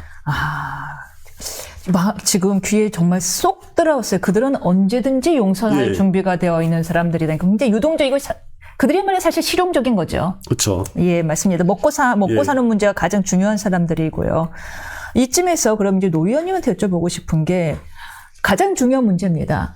중도 보수다라고 외친 것이 이 정을 이렇게 흔들고 모든 이재명 대표에 대한 부정적인 뉴스를 다 덮고 있는데 중도 보수가 무엇입니까? 중도 보수가 이제 보수라는 게 결국엔 전통에 대한 의식과 존중에서 나오는 거거든요. 그러니까 역사가 이제 정말 사상사적 흐름을 놓고 봤을 때 진보라는 게 프랑스 대혁명에서 이제 탄생을 했단 말이에요. 그래서 진보가 뭐냐? 이성을 통해서 어떤 그 올바른 사회의 그림을 딱 그려요. 어떤 올바른 사회가 있다. 올바른 사회는 이렇게 돼야 될 것이다. 라는 기획을 먼저 합니다. 그런 다음에 그 기획을 사회에 투영을 하는 게 진보의 출발이에요. 소득 중심 사회 성장. 그렇죠. 뭐 그런 식으로 어떤 플랜을 딱 플랜을 세워가지고 그걸 탁 합니다. 반면에 보수는 거기에 대한 반발로 이제 영국의 에드먼드 버크라는 사람이 정치인이 18세기 사람인데 프랑스 대혁명을 보고 막 영국에서도 그때 계몽주의자들이 많으니까 계몽주의자들이 막 두근두근 하는 거예요. 우리도 프랑스처럼 해보자. 우리도 저렇게 기획을 해서 사회를 바꿔보자. 라고 할 때 버크가 야 그렇게 안 된다. 사람에게는 살아온 관습이라는 게 있고 우리가 여태까지 쌓여왔던 어떤 선호와 역사와 삶의 맥락이 있지 않냐. 이런 거를 단번에 바꾸려고 하면은 절대로 그렇게 도입이 안 된다. 우리가 물론 여러 가지 문제가 있지만 그 문제는 기존의 지식과 경험과 맥락 속에서 해결해 나가야 되는 것이다. 라고 프랑스 혁명에 대한 반론으로서 보수주의가 출발을 했단 말이에요. 굉장히 재미있는 해석이네요. 이게 다소 연역적 사고냐 귀납적 사고냐인 것 같기도 하고요. 정확합니다. 그러니까 진보나 그래서 사실 제가 이제 예전에 글로 썼던 내용인데 박정희 대통령, 전 대통령이 과연 보수이기만 했을까? 5개년 계획을 세운 것은 오히려 진보일 수 있다. 그렇죠. 사회를 앞으로 나아가게 만들었으니까. 그러니까 유교적 관성 안에 머물러 있고 싶어 했던 대한민국 국민들을 약간 이렇게 잘 살아보세요 하면서 막 자고 있는데 막 깨워가지고 생활운동하면서 막, 아침에 막 일하러 나가라고 시키고 우리는 초가집에 그냥 살고 싶은데 이 초가집에 고즈넉한 정치를 계속 즐기고 싶은데 지붕 다 뜯어고치라. 다 뜯어가지고 슬레이트 지붕으로 바꾸라 그러고 막 이런 거 아니겠어요? 그러네요. 네. 그러니까 이제 어떤 그런 유교적 전통적 보수주의자들은 네. 박정희를 못 믿어하면서 못 내켜하면서 따라갔던 측면도 꽤 크고 그러니까 역사라는 게 간단하지가 않은 거예요. 근데 마찬 그 맥락에서 봤을 때 보수라는 건 어쨌건 보수의 기본 정서는 여태까지 사람들이 살아왔던 삶의 방식과 맥락을 존중하는 데 있고 반면에 진보는 그것을 어떻게 새로운 이성적 기획을 바탕으로 이렇게 좋게 말하면 갱신, 나쁘게 말하면 견인 내지는 끌고 이렇게 들어오고자 하는 그런 성향이 더 강한 쪽입니다. 그러니까 중도 보수라고 하면은 우리가 이제 문화적으로 방금 얘기 나왔던 것처럼 막 옛날에 그 호주제 있었던 때라든가, 그러니까 보수가 점점점 커지면 커질수록 시대의 변화에 맞지 않는 문화적 맥락까지도 그냥 가지고 있으려고만 하거든요. 근데 그게 아니라 이제 보수인데도 약간 이제 중도적이다 내지는 시장과 세계의 변화에 맞춰간다라고 한다면 거기에 따라가는 거죠. 그러니까 지금 예를 들어서 중도 보수다라고 한다면 저의 생각에는 한국적인 맥락에서 지금 이제 막 그 트럼프 당선 이후로 뭐 정치적 올바름 뭐 이런 얘기 굉장히 많이 나오잖아요. 근데 극보수라고 한다면 이제 미국에서도 사실 그런 움직임이 있어요. 이제 막 전통적인 가족의 가치를 부활시켜야 되니까 여성들을 뭐 이렇게 여성에 대한 차별은 이제는 아무 문제도 없는 것이고 하면서 오히려 여자들은 집에 가서 애를 낳아야 되고 막 이런 종류의 선동을 막 하는 사람도 있단 말이에요. 그게 말하자면은 훨씬 더 오른쪽에 있는 극보수라고 하기엔 좀 그렇고 문화적 보수라고 그냥 얘기를 해볼게요. 문화적 가치에 중심을 두는 보수가 그렇고 중도 보수라고 한다면 경제적 가치에 조금 더 관심이 많은 사람들이기 때문에 경제적 가치. 그러니까 막 엄청나게 지나칠 정도로 정치적 올바름의 의제를 추구하진 않지만 적어도 세상이 어느 정도 이렇게 흘러 왔으니까 이제는 이게 퀴어 퍼레이드가 됐건 아니면은 뭐 여성 무슨 운동이 됐건 뭐가 됐건 그런 게 시장의 논리 안에서 수용될 수 있다면 그냥 우리가 자연스럽게 포용해야 되는 거 아니냐. 이 정도가 중도 보수라고 할 수 있죠. 그리고 이제 어쨌건 그러니까 중도 보수건 중도 진보건 경제 활력과 사회 안정과 법치주의의 존중과 뭐 탄탄한 국방이라든가 이런 것들 이런 거에서 기존의 맥락을 많이 뜯어고치지 않으려고 하는 게 보수주의 아니겠어요? 그렇죠. 그러니까 무슨 말씀인지 조금 이해가 갑니다. 세상이 만약에 5의 속도로 달리고 있다면은 진보는 뭐 8, 9, 10의 속도로 달리면서 내가 가는 대로 따라와 하려는 성향이 있고 많은 극우라고 하는 보수는 5로 가든 말든 5로 가는 게 잘못이야. 0에 머물러야지. 우리는 1, 0 혹은 마이너스를 추구해보겠다. 왜 5로 가? 이러고 있는 거고 중도 보수 같은 경우에는 세상이 5로 가고 있네? 그러면 우리가 앞서가진 않더라지만 그래도 발은 맞춰야 되지 않겠어? 정도의 중도 보수라고 보시는 건데 그렇다면은 이재명 대표가 얘기한 대로 국민의힘이 극우입니까? 지금 국민의힘이 갖고 있는 스탠스가? 그렇지 않죠. 그렇지 않다. 왜요? 거기보다 더 오른쪽에 있는 정당들이 사실 꽤 있고, 제가 방금 말씀드린 어떤 그런 문화적 혹은 이제 가족과 소수자와 여성과 이런 인권 등등의 의제를 놓고 볼 때 사실 강령 하나하나를 따지고 보면은 국민의힘이나 더불어민주당이나 별 차이가 없는 게 대부분이고, 거기서 화끈한 보수적 화끈하게 유교적 가치, 화끈하게 기독교 우파적 가치를 막 주장하는 정당들은 따로 있기 때문에 그쪽이죠. 다만 지금 그렇게 얘기하는 거는 국민의힘 내에서 탄핵 반대 여론이 굉장히 강해지면서 그 탄핵 반대 여론과 그 시위를 주도하는 분들이 사실상 국민의힘 바깥에 있는 정당과 괴가 닿아 있거나 심지어 인적으로도 많이 연결이 되어 있거나 이런 경우가 많다 보니까 그런 공격에 취약해져 있는 상태인데, 그렇죠. 네. 제가 아까 처음에 말씀드렸던 것처럼 그 문제를 극복해야 중도보수 싸움이 가능해지고, 중도보수 싸움이 가능해져야 다음번 대선 때 근데 그 문제를 극복하려면 어떤 식으로든 탄핵 결정에 나와야지 국민의힘도 어떤 스탠스를 취하는 게 가능하겠어요. 네. 어쨌든 뭐 탄핵 소추가 된 대통령을 낳았다라는 원죄를 갖고 있는 상황에서 이런저런 스탠스를 취하기가 쉽지 않잖아요. 그렇죠. 네. 그러니까 다 떠나서 네. 지금 중도 보수 얘기하셨으니까 중도 진보도 마찬가지고 중도적인 태도가 뭐냐라고 본다면은 플랜 B라는 것을 가지고 그러니까 논의를 할 수 있고 가지고 있을 수 있느냐 아니냐가 이 사람이 중도냐 극좌냐 극우냐를 가르는 플랜 B. 예. 맞아요. 아니 설령 내가 마음속으로는 열렬하게 탄핵을 반대한다고 해도 탄핵이 인용될 상황을 예상을 하고 대비는 해야죠. 근데 그런 논의 자체가 불가능한 쪽이 있으니 그게 바로 극우 아니면 극좌 아니겠어요? 극우 극좌가 옛날에 우리 성리학 본질론을 얘기하는 예. 성리학이랑 다 있는 것 같아요. 예, 정답은 그렇죠. 하나. 예. 그웬 틀림. 예. 중국도 뭐 중국이나 북한 같은 어떤 그런 독재 국가들은 교시가 내려오면은 그 교시 외에 다른 플랜을 세우면 안 되잖아요. 그렇죠. 근데 자유민주주의 체제라는 거는 일단은 정당, 여러 개의 정당들이 서로 경쟁한다는 것 자체가 국민의 입장에서는 플랜 A, 플랜 B, 플랜 C를 갖는다는 얘기고 그 정당 내에서도 네. 정당 내의 민주주의 내지는 뭐 다양한 그 토론의 경로를 뚫어놓음으로써 정당 내에서도 플랜 A, B, C, D를 얘기를 할 수 있어야 되는 게 민주주의죠. 굉장히 흥미로운 분석을 주셨는데 그러면 이재명 대표는 중도 보수론을 외침으로써 플랜 B를 준비한 것으로 보입니다. 라기보다는 근데 사실 그게 우리 지난주도 얘기했지만 이 대표님의 가장 큰 특성은 말이 계속 바뀌는 거잖아요. 그리고 더 중요한 특성 플랜이 Z까지 예, 있어요. 그렇죠. 이분은 알파벳을 다 가지고 있기 때문에 사실 플랜이 뭔지도 모르겠는데 중요한 거는 제일 중요한 거는 그 시점에 이 대표님이 말씀하시는 그 장단에 따라가지 않으면 철퇴를 맞는다는 거죠. 그러니까 절대를 맞아요. 예.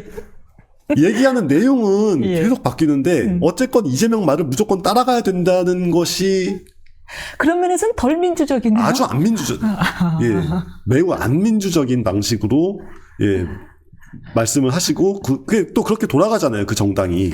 그러니까 그 사정을 아는 분들 입장에서는 그 신뢰성의 문제를 삼겠으나 거기까지 만약에 별로 관심이 없는 분들 입장에서는 중도 보수론을 주창한 것에 대해서 분명히 또 혹하는 거 있을 거란 말이에요. 아까 전에도 굉장한 묘안을 내셨다라고 얘기하셨고요.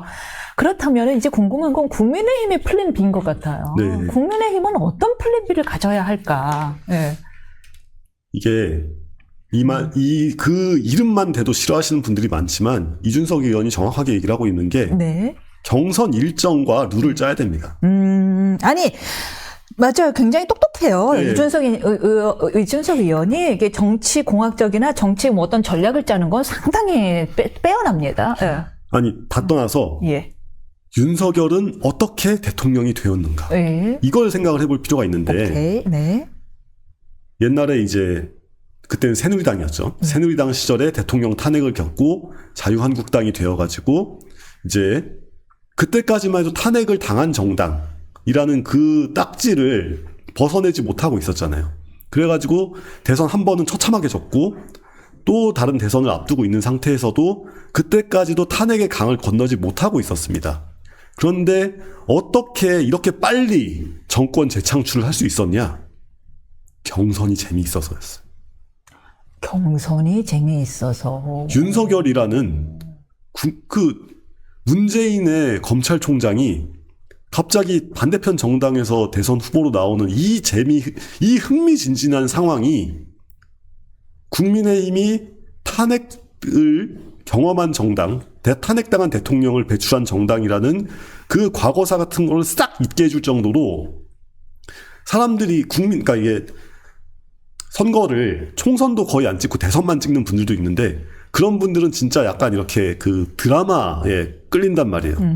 그렇게 엄청나게 강력하고 흥미진진한 드라마가 실시간으로 펼쳐지니까 국민의힘이 어떤 정당이었냐 아니냐 이게 중요한 게 아니라 딱 인물 대 인물론이 되어버렸고 그러니까 승산이 나왔죠. 그렇군요. 근데 이번에는 어쨌건 이제 그렇게 외부 인사가 영입되어가지고 대선을 한 상황은 아니니까 그러면은 어떻게 국민의힘이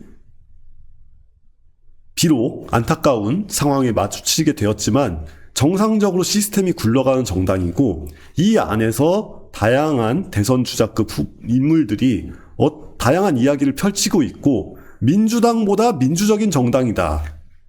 이걸 보여줘야 되잖아요. 민주당보다 민주적인 정당이다라는 걸 보여주는 경선을 예. 치르는 것이 바로 플랜 B다. 아, 빨리 계획을 짜라. 예. 이런 말씀이신데 지금 참 이도저도 못하고 있는 국민의힘 입장에선 답답하겠지만. 그러니까 이제 예. 이런 얘기를 하면은 예. 여러 영향력 많으신 분들이 아버지도 안 돌아가셨는데 제사 준비하냐 이러는데 아버지가 안 돌아가셨으니까 그 특정 업체 죄송합니다. 아버지가 안 돌아가셨으니까 상조 업체에 예. 미리 가입을 해야죠. 아버지 돌아가시고 나면은 그거 가입이 안 되죠. 그러니까요. 돌아가시기 전에 가입을 해야 됩니다. 예. 그리고 상조의 가입이다. 물론 아버지가 더 오래 살아 계시면 그 보험금 낸 게 좀 그 헛되이 쓰인다는 아까운 마음도 있겠지만 지금 보험료가 좀 싸잖아요. 예, 일찍 그렇죠.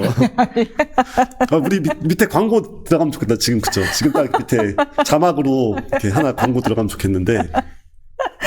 아니, 너무 적절한 비유를 많이 해주셔서 정말 역시 젊은 분은 다르구나 싶은 생각이 듭니다만은 그렇다면 경선 이야기 국민의힘이 빨리 새로운 인물은 아니더라도 민주적인 방식으로 더 민주적인 경선을 하면서 흥미를 끌어야 된다라는 얘기를 했는데 실제로 지금 조용하던 분위기에서 이제 좀 대선급이라고 부르는 잠룡들이 나 나갈래라는 목소리를 내고 있습니다. 예. 지금 오세훈 시장, 홍준표 시장, 그리고 심지어 유승민 시장도 오늘 라디오에 나왔는데 나도 아직 정하진 않았다라고 한 걸로 나올 마음이 있는 것 같아요. 예.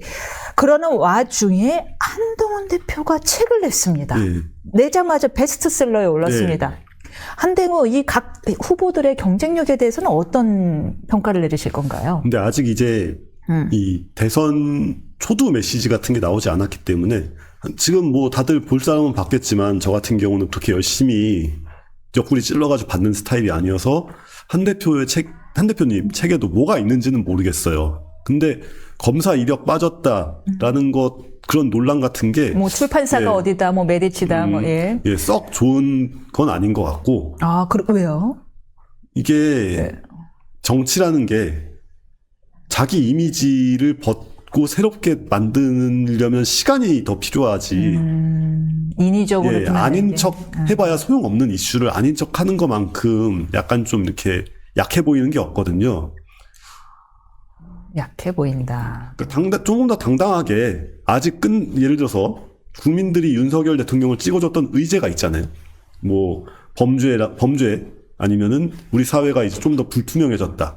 뭐 이런 것들, 그런 것 등등에 대해서 차라리 못다한 걸 마저 하겠다는 메시지까지 같이 들어가면서 거기서 자신의 이력을 굳이 부각시키진 않더라도 누락시키지는 말았어야 되는 거 아닐까 하는 생각을 좀 합니다. 물론 책을 안 읽어봤으니까 아직 뭐라고 말은 못하겠지만 이제 언론에 보도된 내용만 놓고 봤을 때 윤 대통령과 자신의 갈등만을 얘기하는데 그래가지고는 이게 그러니까 대선이라는 게 결국에는 사람을 보고 찍는 거거든요. 국민들이 사람을 보고 찍는 건데 이 사람 인생 전체가 뭐 100% 진실일 필요는 없지만 전체적으로 규명되지 않으면 사람들은 선뜻 5년에 한 번 쓸 수 있는, 지금 좀 빨리 왔지만 5년에 한 번 쓸 수 있는 내 소중한 투표권을 행사를 잘 안 하려고 하는 그게 좀 있긴 있어요. 그래서 뭐 아마 한 대표님 본인이나 주변 분들이 생각이 많으시겠지만 어떻게 해야 이 난국을 극복할 수 있을지가 있어야 될 거라고 봅니다. 그러니까 일단은 이 국민의힘 당원들의 마음을 우선 얻어야 되잖아요. 경선부터 통과하려면요.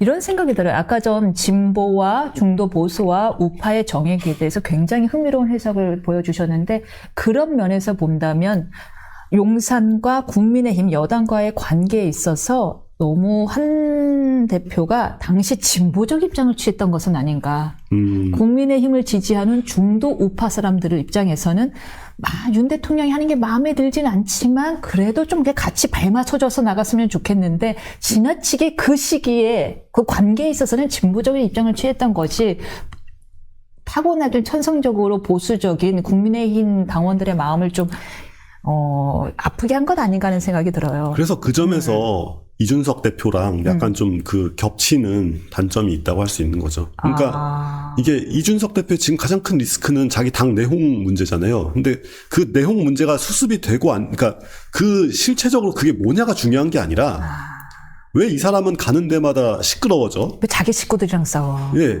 그 이미지가 누적되면 그건 정말 커요. 그러니까 이 중장년층에서는 인생 경험이 이제 많으면 많을수록 이 사람이 내는 메시지가 중요한 게 아니라 그냥 이 사람이 얼마나 무난하게 잘 갈 수 있냐 이것도 좀 보여지기 때문에 실제 그 여론조사 결과 비호감도 압도적 1위가 이준석 대표였고 2위가 한동훈 대표였거든요. 아니 2위가 이재명이요. 이재명이었네. 3위가 한동훈. 두 분이 1, 2등 다툼을 하고 있고 그거는 솔직히 꼭 나쁜 건 아니라고 생각을 하는데 네. 대선 후보까지 올라갈 때는 나쁜 게 아닌데 대선을 실제로 붙는다고 가정했을 때 자기가 주변에 가까운 사람들하고 얼마나 친하게 가깝게 무난하게 오래 가서 끌고 갈 수 있냐 이거를 보여주는 거는 점점 그러니까 고령층을 상대하면 할수록 중요해진단 말이에요.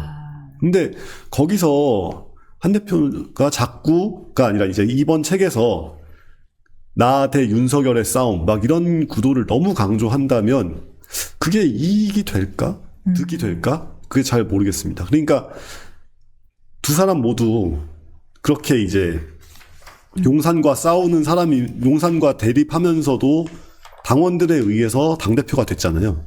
근데 그 당시에는 어쨌건 대통령이 건재하고 국민의힘 유권자, 국민의힘 그 당원들은 특히 TK 당원들은 오히려 자기네 동네에서 계속 정치인들이 안 바뀌니까 정치가 안 바뀌고 거기에 대한 답답함이 되게 크단 말이에요. 그래서 최대한 국민의힘을 개혁적인 방향으로 끌고 가는 투표를 전략적으로 했습니다. 네. 그러니까 PK 당원들이 했어요. 예. 그래가지고 당대표를 만들었지만 실제로 대선 국면에 왔을 때까지 똑같은 구도를 가지고 있어가지고 과연 그게 납득이 될까 당원들한테 그 안타까움이 좀 안타까움 뭐 아직 까보지 않았으니까 모르겠지만 실제로는 그 선을 어떻게 잘 가져가냐가 제일 중요하지 않을까 싶습니다. 이재명 대표의 이제 공직선거법 위반 사건 허위사실 공표죄로 된 것이 26일 날. 26일 수요일이죠. 예. 내일 모레 이제 결심이 될 거란 말이에요. 이재명 대표는 유튜브에 나와서 뭐 영향 없을 것입니다. 자신 있는 태도를 보였는데 뭐 사실 알 수 없어요. 아무도 예. 저도 모르고. 근데 그냥 여쭤보겠습니다. 위원님은 어떻게 보시나요? 결과를 어떻게 예측하세요? 사실 예. 상식적인 판결이 나면은 당연히 선거에 출마에 심각한 제한이 걸려야 마땅하지만 제가 이러면 이제 또 탄핵 반대론자 같은 이야기를 하게 되는 것 같은데 이재명 대표와 관련해 가지고는 너무 좀 재판이 결과가 석연치 않은 경우가 좀 너무 많았어요. 그래서 솔직히 안심하지 않고 있습니다. 안심하지 않고 있다. 예.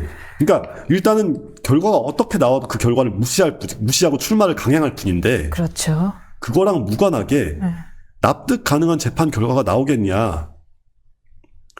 저 스스로도 아까 전에 처음 얘기 시작할 때 재판 결과를 이렇게 존중하겠습니다라는 말을 윤석열 대통령이 해야 된다고 얘기했던 사람이지만 저는 정치인 아니니까 그냥 이렇게 얘기할게요.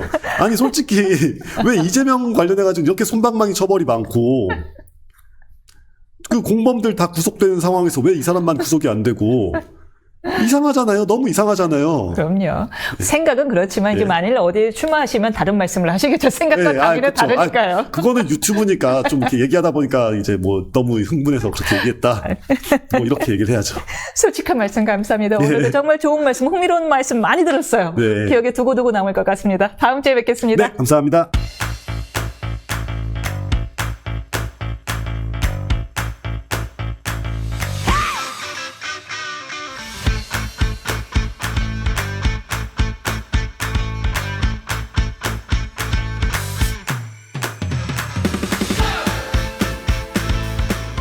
세 번째 시간입니다. 오늘도 모셨습니다. 지금 중도 민심 잡기에 서로 양당인지 모르겠지만 한다고 뭐 손 놓고 있는 것 같긴 합니다만 어쨌든 매우 혈안이 되어 있는 상황에서 민심의 향방 매일매일 바뀌고 있어서 오늘도 모셨습니다. 배종찬 인사이트 K 소장님과 함께 분석해 보겠습니다. 안녕하십니까? 안녕하십니까? 이번 주도 와주셔서 감사합니다. 네, 제가 감사드리죠. 네.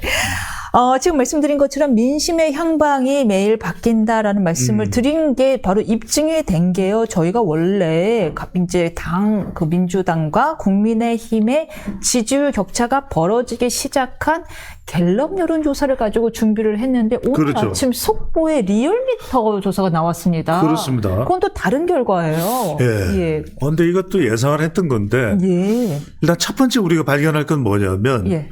지금 대통령 변론이 거의 마무리되면서 보수층들이 막판 결집을 해요.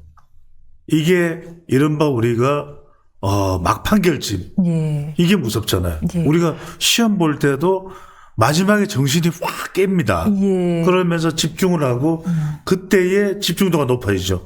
마찬가지로 결집도가 높아질 수밖에 없는 것이 이른바 여기에도 지몬미 현상이 발생할 수도 있는 거죠. 지켜주지 못해 그렇죠. 미안해. 네. 그런 마음이 생길 수도 있기 때문에 더 결집하는 거예요. 그러니까 오히려 한 주 전을 거슬러 올라가 버리면 그때는 이 리얼미터 조사도 좀 벌어졌어요. 그리고 한국갤럽 조사는 그걸 더 적나라하게 보여주는 결과였죠. 그래서 더 벌어져요. 탄핵 찬성이 높아지고 예. 또 지지율도 갤럽 조사에서는 40대 34로 벌어집니다. 그런데 첫 번째 발견할 수 있는 것은 좀 더 최근에 자동응답 조사가 제가 뭐라 그랬죠? 더 적극적인 표현이 담기고 있는 게 최근에 자동응답 조사의 특징이에요. 근데 리얼미터 바로 오늘 나왔던 리얼미터가 자동응답 조사고요. 그러니까요. 그리고 며칠 전에 발표됐던 갤럽 조사가 전화 인터뷰였단 그렇죠. 말이에요. 그 차이를 안 그래도 여쭤보고 싶었어요. 그러니까요. 그러면은 더 구체적인 말씀 듣기 전에 잠깐 구독자분이 마침 미처 속보를 못 보셨을 수도 있으니까 개괄만 말씀드리면요. 네.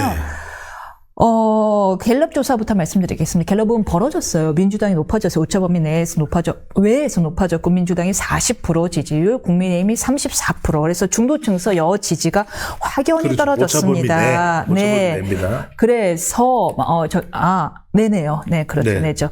3.1%니까요. 플러스 예. 마이너스.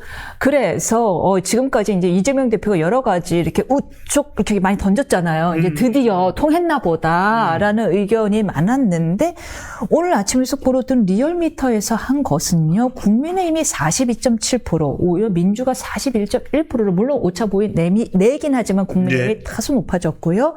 무엇보다 정권 연장에 대한 저기가 정권이 연장돼야 된다가 45.3%, 조금 더 많긴 합니다만.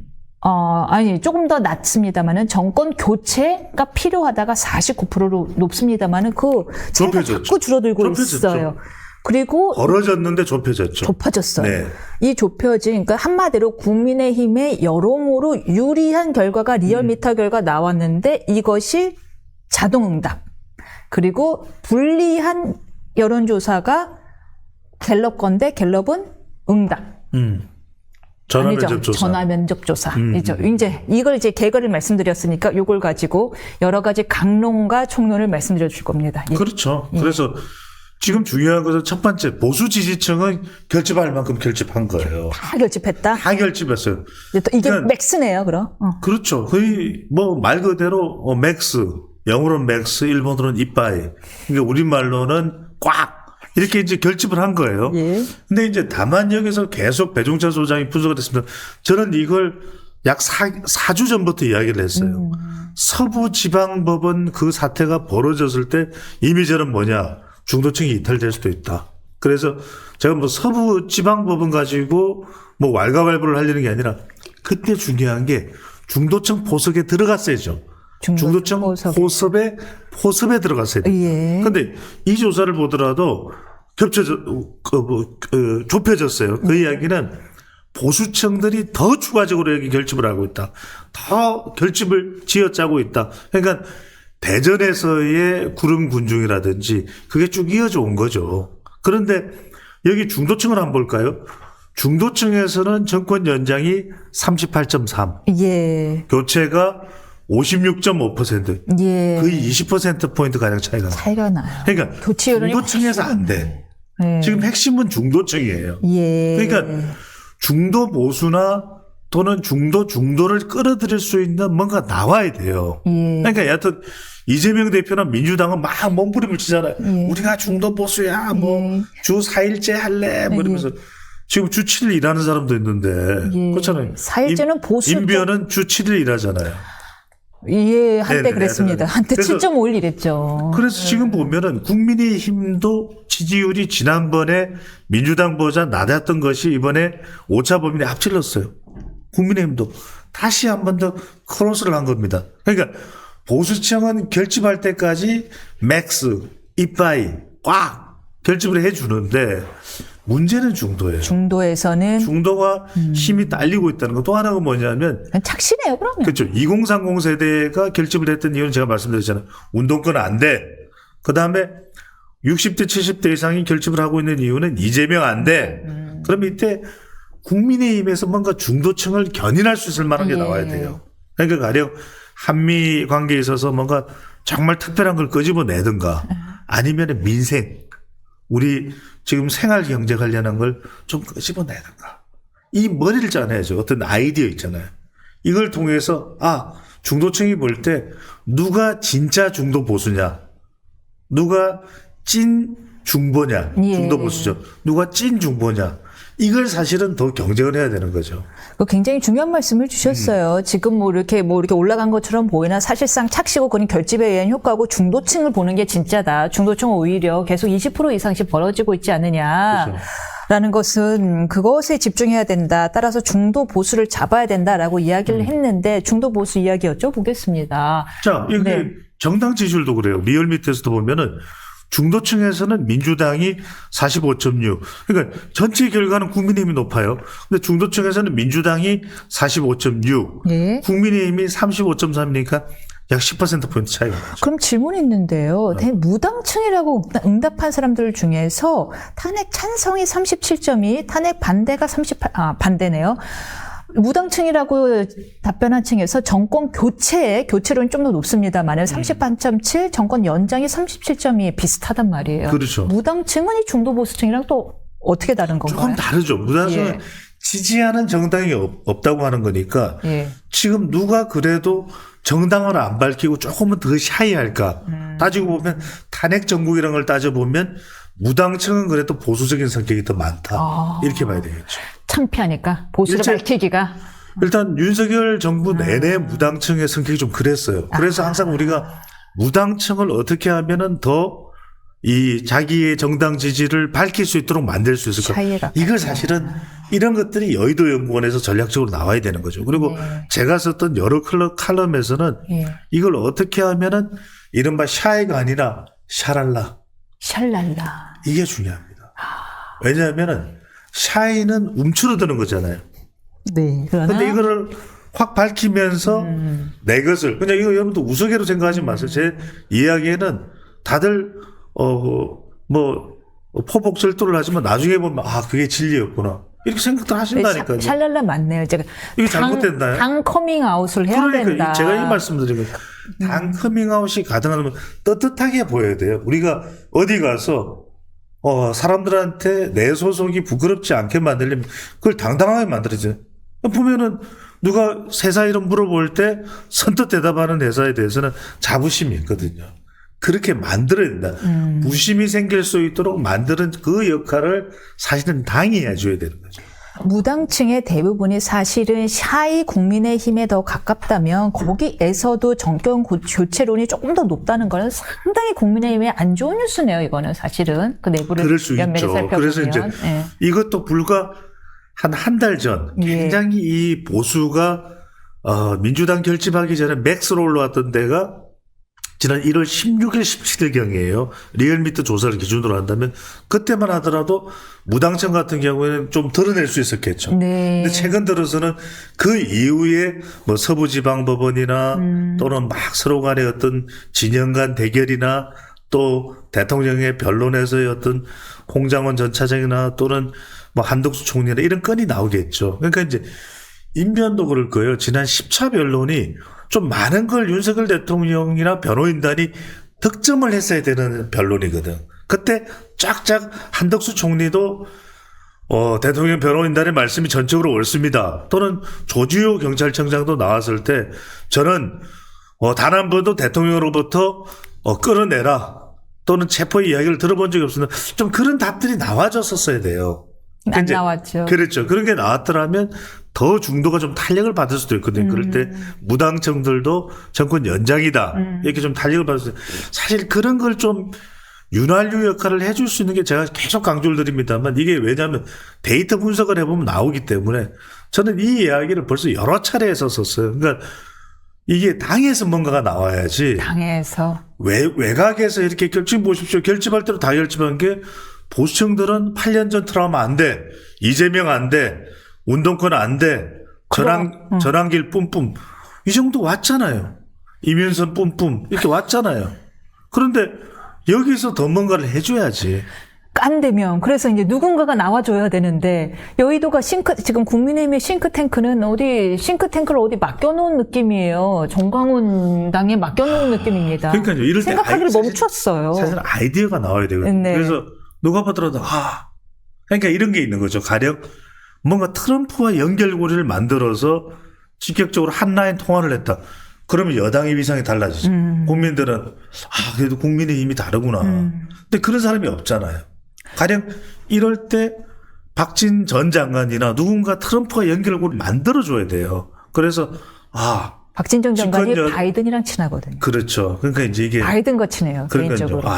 그러니까 권영세 의장과 뭔가 이러면 사람들이 역시 그래도 이 네트워크는 여당 쪽에 보수 쪽에 돼 있구나. 미국 공화당과. 지금 우리가 믿을 땐 정용진 회장 정도밖에 없는. 그러니까 그럼 입당시키나 어떡하나요? 이것도 쉽지 않은 일이잖아요. 그래서 저는 중요한 것은 그런 것들을 머리를 맞대고 만들어내야 돼요. 그러니까 이제 그런 부분, 뭐 협상과 관련된 부분도 누군가 좀 협상을 잘할 수 있는 누군가가 필요한 것이고, 가령 누군가요, 뭐 이명박 정부 때 한미 FTA 협상에 또는 발의했던 그분은 누군가요? 제가 알기로는 외교관 출신 누구 있잖아요. 완전히 글리에이트다. 협상은 글리에이트. 김현종 말고 누구 있잖아요. 보수. 그분 계시잖아요. 약간 인상도 날카롭고. 근데 그분이 굉장히 많은 신뢰를 주더라고요. 내가 USTR과 한번 좀 접촉해 보겠다라든지. 그런 것들을 통해서 그런 분들을 지금 이 기회에 좀 영입하는 것도 방법일 수도 있고. 왜? 사람 계속 필요하니까 어차피. 그러니까 이제 제가 드리는 말씀은 이런 거죠. 보수층이나 지지층들은 지금 할 걸 다 한 거예요. 웬만큼 결집할 만큼 이렇게까지 결집할 걸 누가 예상했겠어요? 지지자들은 다 했다. 다 했어요. 전환길 선생님 나와서 60억을 날리고 20억 세금 내는 사람이 전환길입니다 막 이러면서 나오잖아요. 그러면 적어도 국민의힘에서 뭔가 나와야 중도층이 오거든요. 근데 이때 보면은 민주당 쪽 보니까 민주당이 잘했다 잘못했다 이런 걸 떠나서 막 뭔가 내세우잖아요.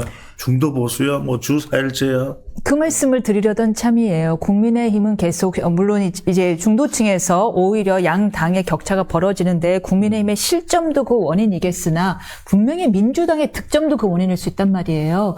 지금 민주당이 지금 얘기한 이재명 대표의 여러 가지 던지는 난들이 어느 정도 유효한 걸로 보이시나요? 그렇죠. 아니, 그러니까 이런 말씀을 드리고 싶은 게 뭐냐면 우리가 수학을 50점 평균적으로 받던 학생이 100점을 목표로 하는데 그건 좀 어려워 보이잖아요. 네. 그런데 70점이 목표입니다. 예. 가능할 수도 있잖아요. 예. 그러니까 지금 이재명 대표나 민주당에서 노리는 건 뭐냐면 저 자빨들, 좌파 이런 이미지를 해소하고 싶은 거거든요.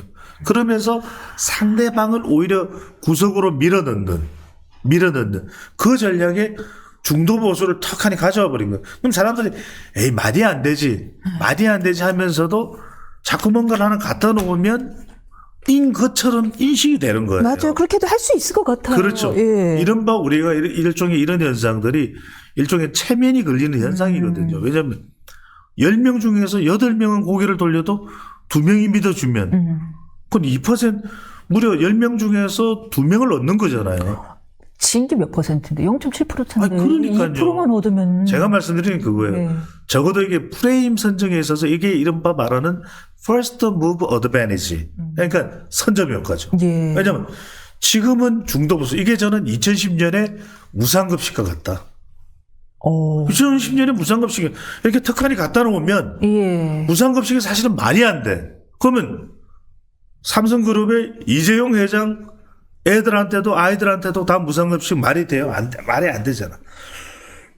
선별적 무상급식이 더 맞는 말일 거예요. 근데 늘 우리 임진행자도 임앵커도 진행을 해보시면 알겠지만 말이 길면 안 먹히잖아요. 네. 짧은 게 먹혀. 그쵸. 그러니까 뭐냐 무슨 급식이냐 학교급식 와 맛있잖아요.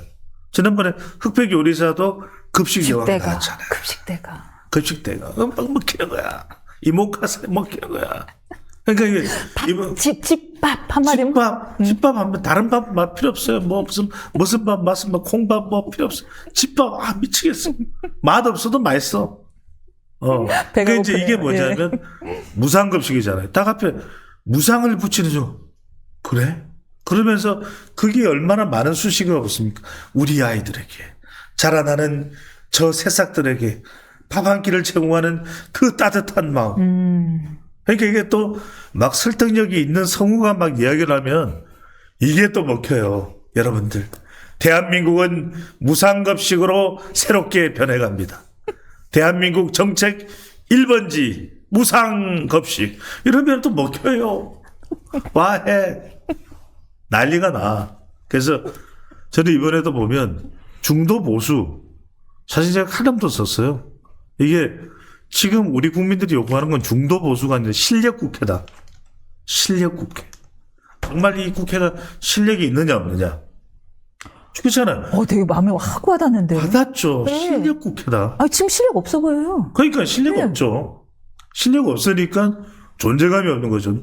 지금 300명 국회의원들한테 우리 국민들한테 300명 국회의원 이름을 한 번에 다 대면요. 마치 오징어 게임이 아니라 무슨 쭈꾸미 게임처럼 300억 드릴게요 이러면 아니 사람들한테 길에 가는 사람들한테 느닷없이 물어보는 걸 300명 국회의원 이름 다 대면요. 300억 드릴게요 그러면 될 수 있는 사람이 있겠어요? 300억. 300명 이름 다 줄줄줄 대는 사람 있을까요? 없죠. 없어요. 예. 10분 내로 책 찾아볼 수 없고 전화해 두고 뭐가 없습니다. 300명 국회의원 이름 다 되면 300억 드릴게요. 쉽지 않아요. 예. 사람들이요. 제가 볼 때 그냥 이름 알 수 있는 사람 한 10명?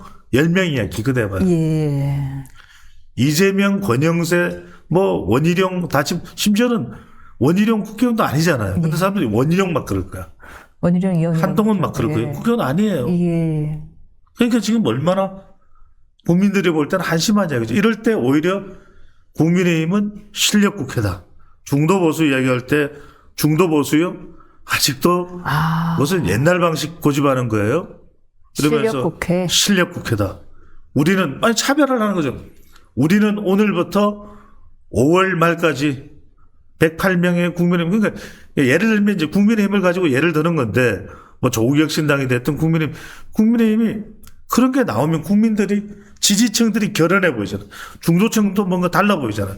108명이 일체 우리는 지역구도 있지만 2달 동안은 지역구도 안 내려가겠습니다. 나라가 망하는데 지역이 있습니까? 지금부터 우리 108명은 전원 야전 침대를 가져와서 국회의사당에서 숙식을 하면서 저희들은 모든 걸 우리 시간 24시간 민생에 바치겠습니다. 국회에서 야전하면서 숙식을 하는 걸 우리 단식이라고 그러지 않나요? 그러니까. 국회 단식. 네네. 아이고, 잠깐 딴 먹을 수도 얘기였습니다. 있죠. 예. 저 같은 사람 먹어야 돼요. 저도 큰일 나요. 일당입니다. 큰일 나요. 그런데 예전에 보니까 닭백숙 잘 드시더라고요. 제가요? 닭백숙. 그랬나요? 근데 인왕산에 닭백숙 많이 드시잖아요. 예, 맞습니다. 근데 네. 실력국회라는 말, 실력국회란 말 분명히 굉장히 유효한 표제가 될 수 있을 것 같은데 그렇다면은 지금 국민의힘에서 잠룡들이 움직이고 있습니다. 대선 출마 사실상 선언한 안철수 의원 그리고 책을 낸 한동훈 전 대표 그리고 행정이라면 벌써 4선의 오세훈 시장 등이 있는데 이분들이 지금 실력국회라는 이름에 걸맞습니까? 저는 그래서 예. 중요한 것이 네. 뭘 어떻게 하겠다 비판하겠다는 것보다는 지금 중요한 게 핵심이 이런 거예요. 중도층이잖아요. 결과적으로. 네. 결과적으로 보면은 이재명 대 뭐 누구 대결이잖아요. 예, 그죠? 그렇겠죠. 그러면 결국 국민의힘에 초점이 맞춰져 있는 것은 이재명 대표를 꺾을 수 있느냐. 이게 핵심일 거예요. 네. 그다음에 이재명 대표는 공직선거법 위반과 관련돼서 어떤 결과가 나와도 내 영향력과 경쟁력은 깎이지 않느냐. 네. 이게 핵심이에요. 이재명 대표는. 근데 이재명 대표가 공직선거법 위반이 유죄로 만약 나온다 벌금 100만 원 이상이면 이건 사실은 미래 지도자적 가치가 확 날아가는 거예요. 근데 그렇게 보십니까? 그렇죠. 그래도 강행하시지 않을까요? 아니 강행을 해서 어떤 예. 결과가 나온다 하더라도 벌써 우리 국민들의 머릿속에는 국민들 예. 절반은 또 절반 이상은 예. 이미 우리 마음의 대통령으로 인정을 안 할 가능성이 높아요. 아. 왜냐하면 굉장히 중요하잖아요. 어떤 지도자가 의심을 사기 시작하면 안 되잖아요. 예. 적어도 마음속에 의심을 환심으로 바꿔놓을 수 있는 지도자여야 되는 것인데 네. 지금 핵심은 뭐냐면 국민의힘 같은 경우에는 그 양자 대결에서 이기기 위해서는 뭐겠어요? 두 가지예요. 그러니까 이재명 대표는 조건이 하나야. 재판이야. 예. 이게 핵심이라고 봐요, 오케이. 나는. 어쨌거나 간에. 근데 지금 이 국민의힘 후보자들이 털어내야 될 건 두 가지예요. 네. 하나는 윤석열. 예. 대통령을 어떻게 털어내느냐. 근데 털어내든 안든 안아서 자기의 이 몸집이 커지든 또는 털어내서 몸집이 커지든 안든 털든 어쨌거나 간에 대통령과의 관계 문제를 해결해야 돼요. 이 탄핵 찬반 여부가 굉장히 큰 쟁점이 되겠네요. 굉장히 쟁점이 돼요. 두 번째는 뭐냐. 예. 모을 수가 있느냐. 말 그대로 통합이 가능하냐. 통합이 가능한. 그렇죠. 그러니까 대통령과의 관계, 줄이면 관계가 되겠죠. 관계와 통합. 이 부분이 중요한 거예요. 왜냐하면 벌써 이재명 대표의 민주당은 정말 무야유야 할 것 없이 다 뭉치잖아요.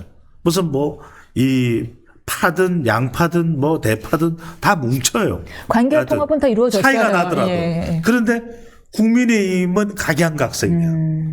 한동훈 전 대표가 또 자칫 국민의힘 내부에서는 또 프레임이 만들어져 있죠.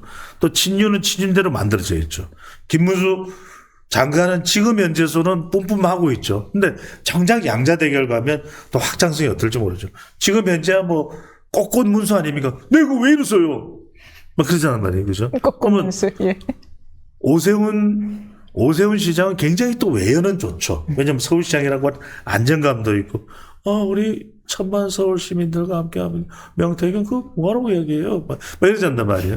근데 이제 안 비슷하네. 근데 이제 이런 시장의 경우에는 오 시장의 경우에는 양쪽에서 다 물어뜯어요. 너 도대체 이념 성향이 어디냐? 도대체 당내에서 당신 사람들이 누가 있냐? 그래서 어떻게 정치하겠냐? 그러니까 이게 뭐가 다 시비가 걸려요. 사실은 보수의 원류를 따져보면 보수는 굉장히 늘은 마음이거든요. 넓은 마음. 그렇죠. 넓은 마음. 네. 네네. 역시. 그것도 어떻게. 이게 아닙니다. 이게 다 바로 알아들었습니다. 비꼬시는 거예요? 네. 아닙니다. 그래서 그런 마음인데 네. 이게 사실 그런 걸 통해서 관용이거든요. 그러니까 너도 좋아 나도 좋아 안아주고 품어주는 거지. 큰 나무죠. 큰 나무라 큰 그늘이 있거든요. 근데 그게 못 됐어. 그게 되지를 못했어요. 그러니까 과연 그걸 홍준표 시장도 한동훈 전 대표는 워낙 이렇게 격이져 있잖아요. 방자다 이러면서 이건 도저히 합해질 수가 없잖아요. 그렇다면. 그러니까 이제 이런 상황 자체에서 오히려 나온다고 하는 사람들은 한둘이 아니거든요. 원희룡 전 장관도 나오겠죠. 나경원 의원도. 이게 유수민 의원도 얘기하고. 줄잡아 지금 안철수 의원에다가 한 10여 명이에요. 그러니까 이걸 다 통합이 될 것이냐. 그렇다면은 여론조사 전문가로서 그리고 굉장히 지금 뛰어난 전략을 알려주셨는데 그 탄핵과의 윤 대통령과의 관계 그리고 지금 당과의 통합 이야기를 하셨는데 윤 대통령과의 관계를 어떻게 설정하는 것이 장래 대선 승리에서 유리할까요? 저는 예. 지금 우리 국민들이 제시하는 지지층들이 합리적으로 제시하는 그 기준점을 따라가면 돼요. 이게 이른바 데이터 어널리시스거든요. 리얼미터 결과네요. 그렇죠. 그러니까 이게 뭐냐면 중도층 결과. 예. 중도층들도 중도층이지만 일단 핵심적인 걸 우리가 따져보면 됩니다. 탄핵에 대해서는 우리가 탄핵에 대해서는 저는 반대할 수 있다고 봐요. 예. 탄핵에 대해서 찬반을 이야기하는 것은 정치적인 이유가 있는 것이죠. 그렇죠? 네. 그런데 우리가 비상계엄을 보자고요. 한번 줄기를 쭉 따져보자고요. 비상계엄 이전에 윤석열 대통령의 국정 운영에 대해서 만족도가 국민들이 매우 높았냐 하면 그렇지는 않잖아요. 매우 낮았죠. 매우 10%까지 낮았잖아요. 나왔죠. 그러니까 오죽했으면 인변 날 거예요. 배종찬 저 정말 퉁퉁한 사람이 나와서 계속 지지율 올려야 된다. 지지율 막 이야기했잖아요. 기억날 거예요. 얼마나 팔이 아프셨어요. 그러니까요. 지금도 50개나. 아니, 제가 막 계속 이야기를 했던 것이 지지율을 올려라. 그런데 이게 이른바 역설적이지 않습니까? 오히려 직무정지된 상태에서 대통령의 지지율이 조사되고 있는 곳에는 고공행진이에요. 이건 굉장히 역설적이에요. 슬프네요. 슬픈 일이에요. 우픈 이야기예요. 그래서 저는 지금 대통령의 비상계엄은 그건 좀 과했다. 이런 생각 분명히 있습니다. 그래, 물론 공감해요. 뭐 야당 이재명 대표 야당이 줄 탄핵하고 줄 특검은 비판 많이 해요. 저도 그래요. 그런데 그렇다고 해서 비상계엄을 하는 거는 이건 다른 차원의 문제죠. 그렇잖아요. 인변도 운전하다 보면 화가 날 때가 있잖아요. 근데 화가 난다고 차를 막 들이받아가지고 앞차를 날려버려. 그건 아니잖아. 그렇죠. 그거는 공상과학 영화에서는 가능한 이야기잖아요. 그러니까 분명 앞차가 잘못했어. 끼어들게 하고 정말 이 로드레이지 이 분노를 야기했어요. 있어서는 안 되는 놈이야. 저런 놈 사회에서 사라져야 돼. 그렇다고 해서 내가 자경단처럼 저 차를 찍어서 차로 그냥 범프로 들이받아서 날릴 일은 아니잖아요. 그럼요. 도로교통법 범위 내에서 해결해야죠. 역시 뭐 우리 고소를 법조인, 하든 뭐 훌륭한 그렇죠. 법조인 다른. 그러니까 이거는 그게 법치주의잖아요. 그럼 두 번째는 뭐냐면 하지만 그렇다고 해서 지금 내란 혐의로 몰아가지고 아니 내란 쿠데타를 할 일이 뭐 있습니까? 그리고 지금 현직 대통령이 신빙성이 없는 사람들의 정언들도 등장하잖아. 이건 분명히 이걸 민주당이 막 앞다투어 나서서 뭔가 내란으로 몰아갈 일입니까? 그건 아니잖아요. 냉정하게 국민들의 판단을 받아야 될 부분이고 법적인 재판과 평가를 받아야 될 부분 맞죠? 제 말 틀린 거 아니에요. 이런 부분에 대해서 탄핵에 대해서는 저는 헌법재판소가 매우 신중하게 결정을 내려야 되는 상황이다. 그렇게 얘기하면 되죠. 비상계엄은 옳지 못했고 하지만 헌법재판소는 헌법재판소의 공정한 그 재판의 과정을 통해서 결론을 내릴 필요가 있다. 그것도 충분한 시간을 통해서 그렇지 않겠습니까? 그리고 마지막으로 어떤 여한 일이 있더라도 이 보수는 하나로 결집을 해야 된다. 뭉치면 살고 흩어지면 죽는다. 생각이 좀 달라도 서로 이해해주고 그게 과거의 보수의 모습이었거든요. 늘은 그렇지 모습. 그게 늘은 보수의 모습. 예. 그래서 그런 이 축을 합리적인 관용의 보수, 따뜻한 관용의 보수 이걸 계속 유지한다 그러면 사실 국민들도 또 중도층도 공감을 하면서 보수는 보수대로 결집을 해서 굉장히 전략을 제대로 세워나갈 수 있는 여지와 공간을 만들 수 있다 이런 생각합니다. 아, 오늘 여기 스튜디오가 살짝 저희 난방 문제로 추웠는데 오늘 배 네네. 소장님의 소장님의 열변으로 후끈해졌습니다. 그렇죠. 후끈하죠. 감사합니다. 오늘 여기까지 듣겠습니다. 다음 주에 뵙겠습니다. 아, 시작인데 끝나나요? 저희도 퇴근 중. 아, 예. 예, 구독해주신 여러분 감사합니다. 저희 다음 주 월요일 10시 다시 구독입니다. 찾아뵙겠습니다. 네.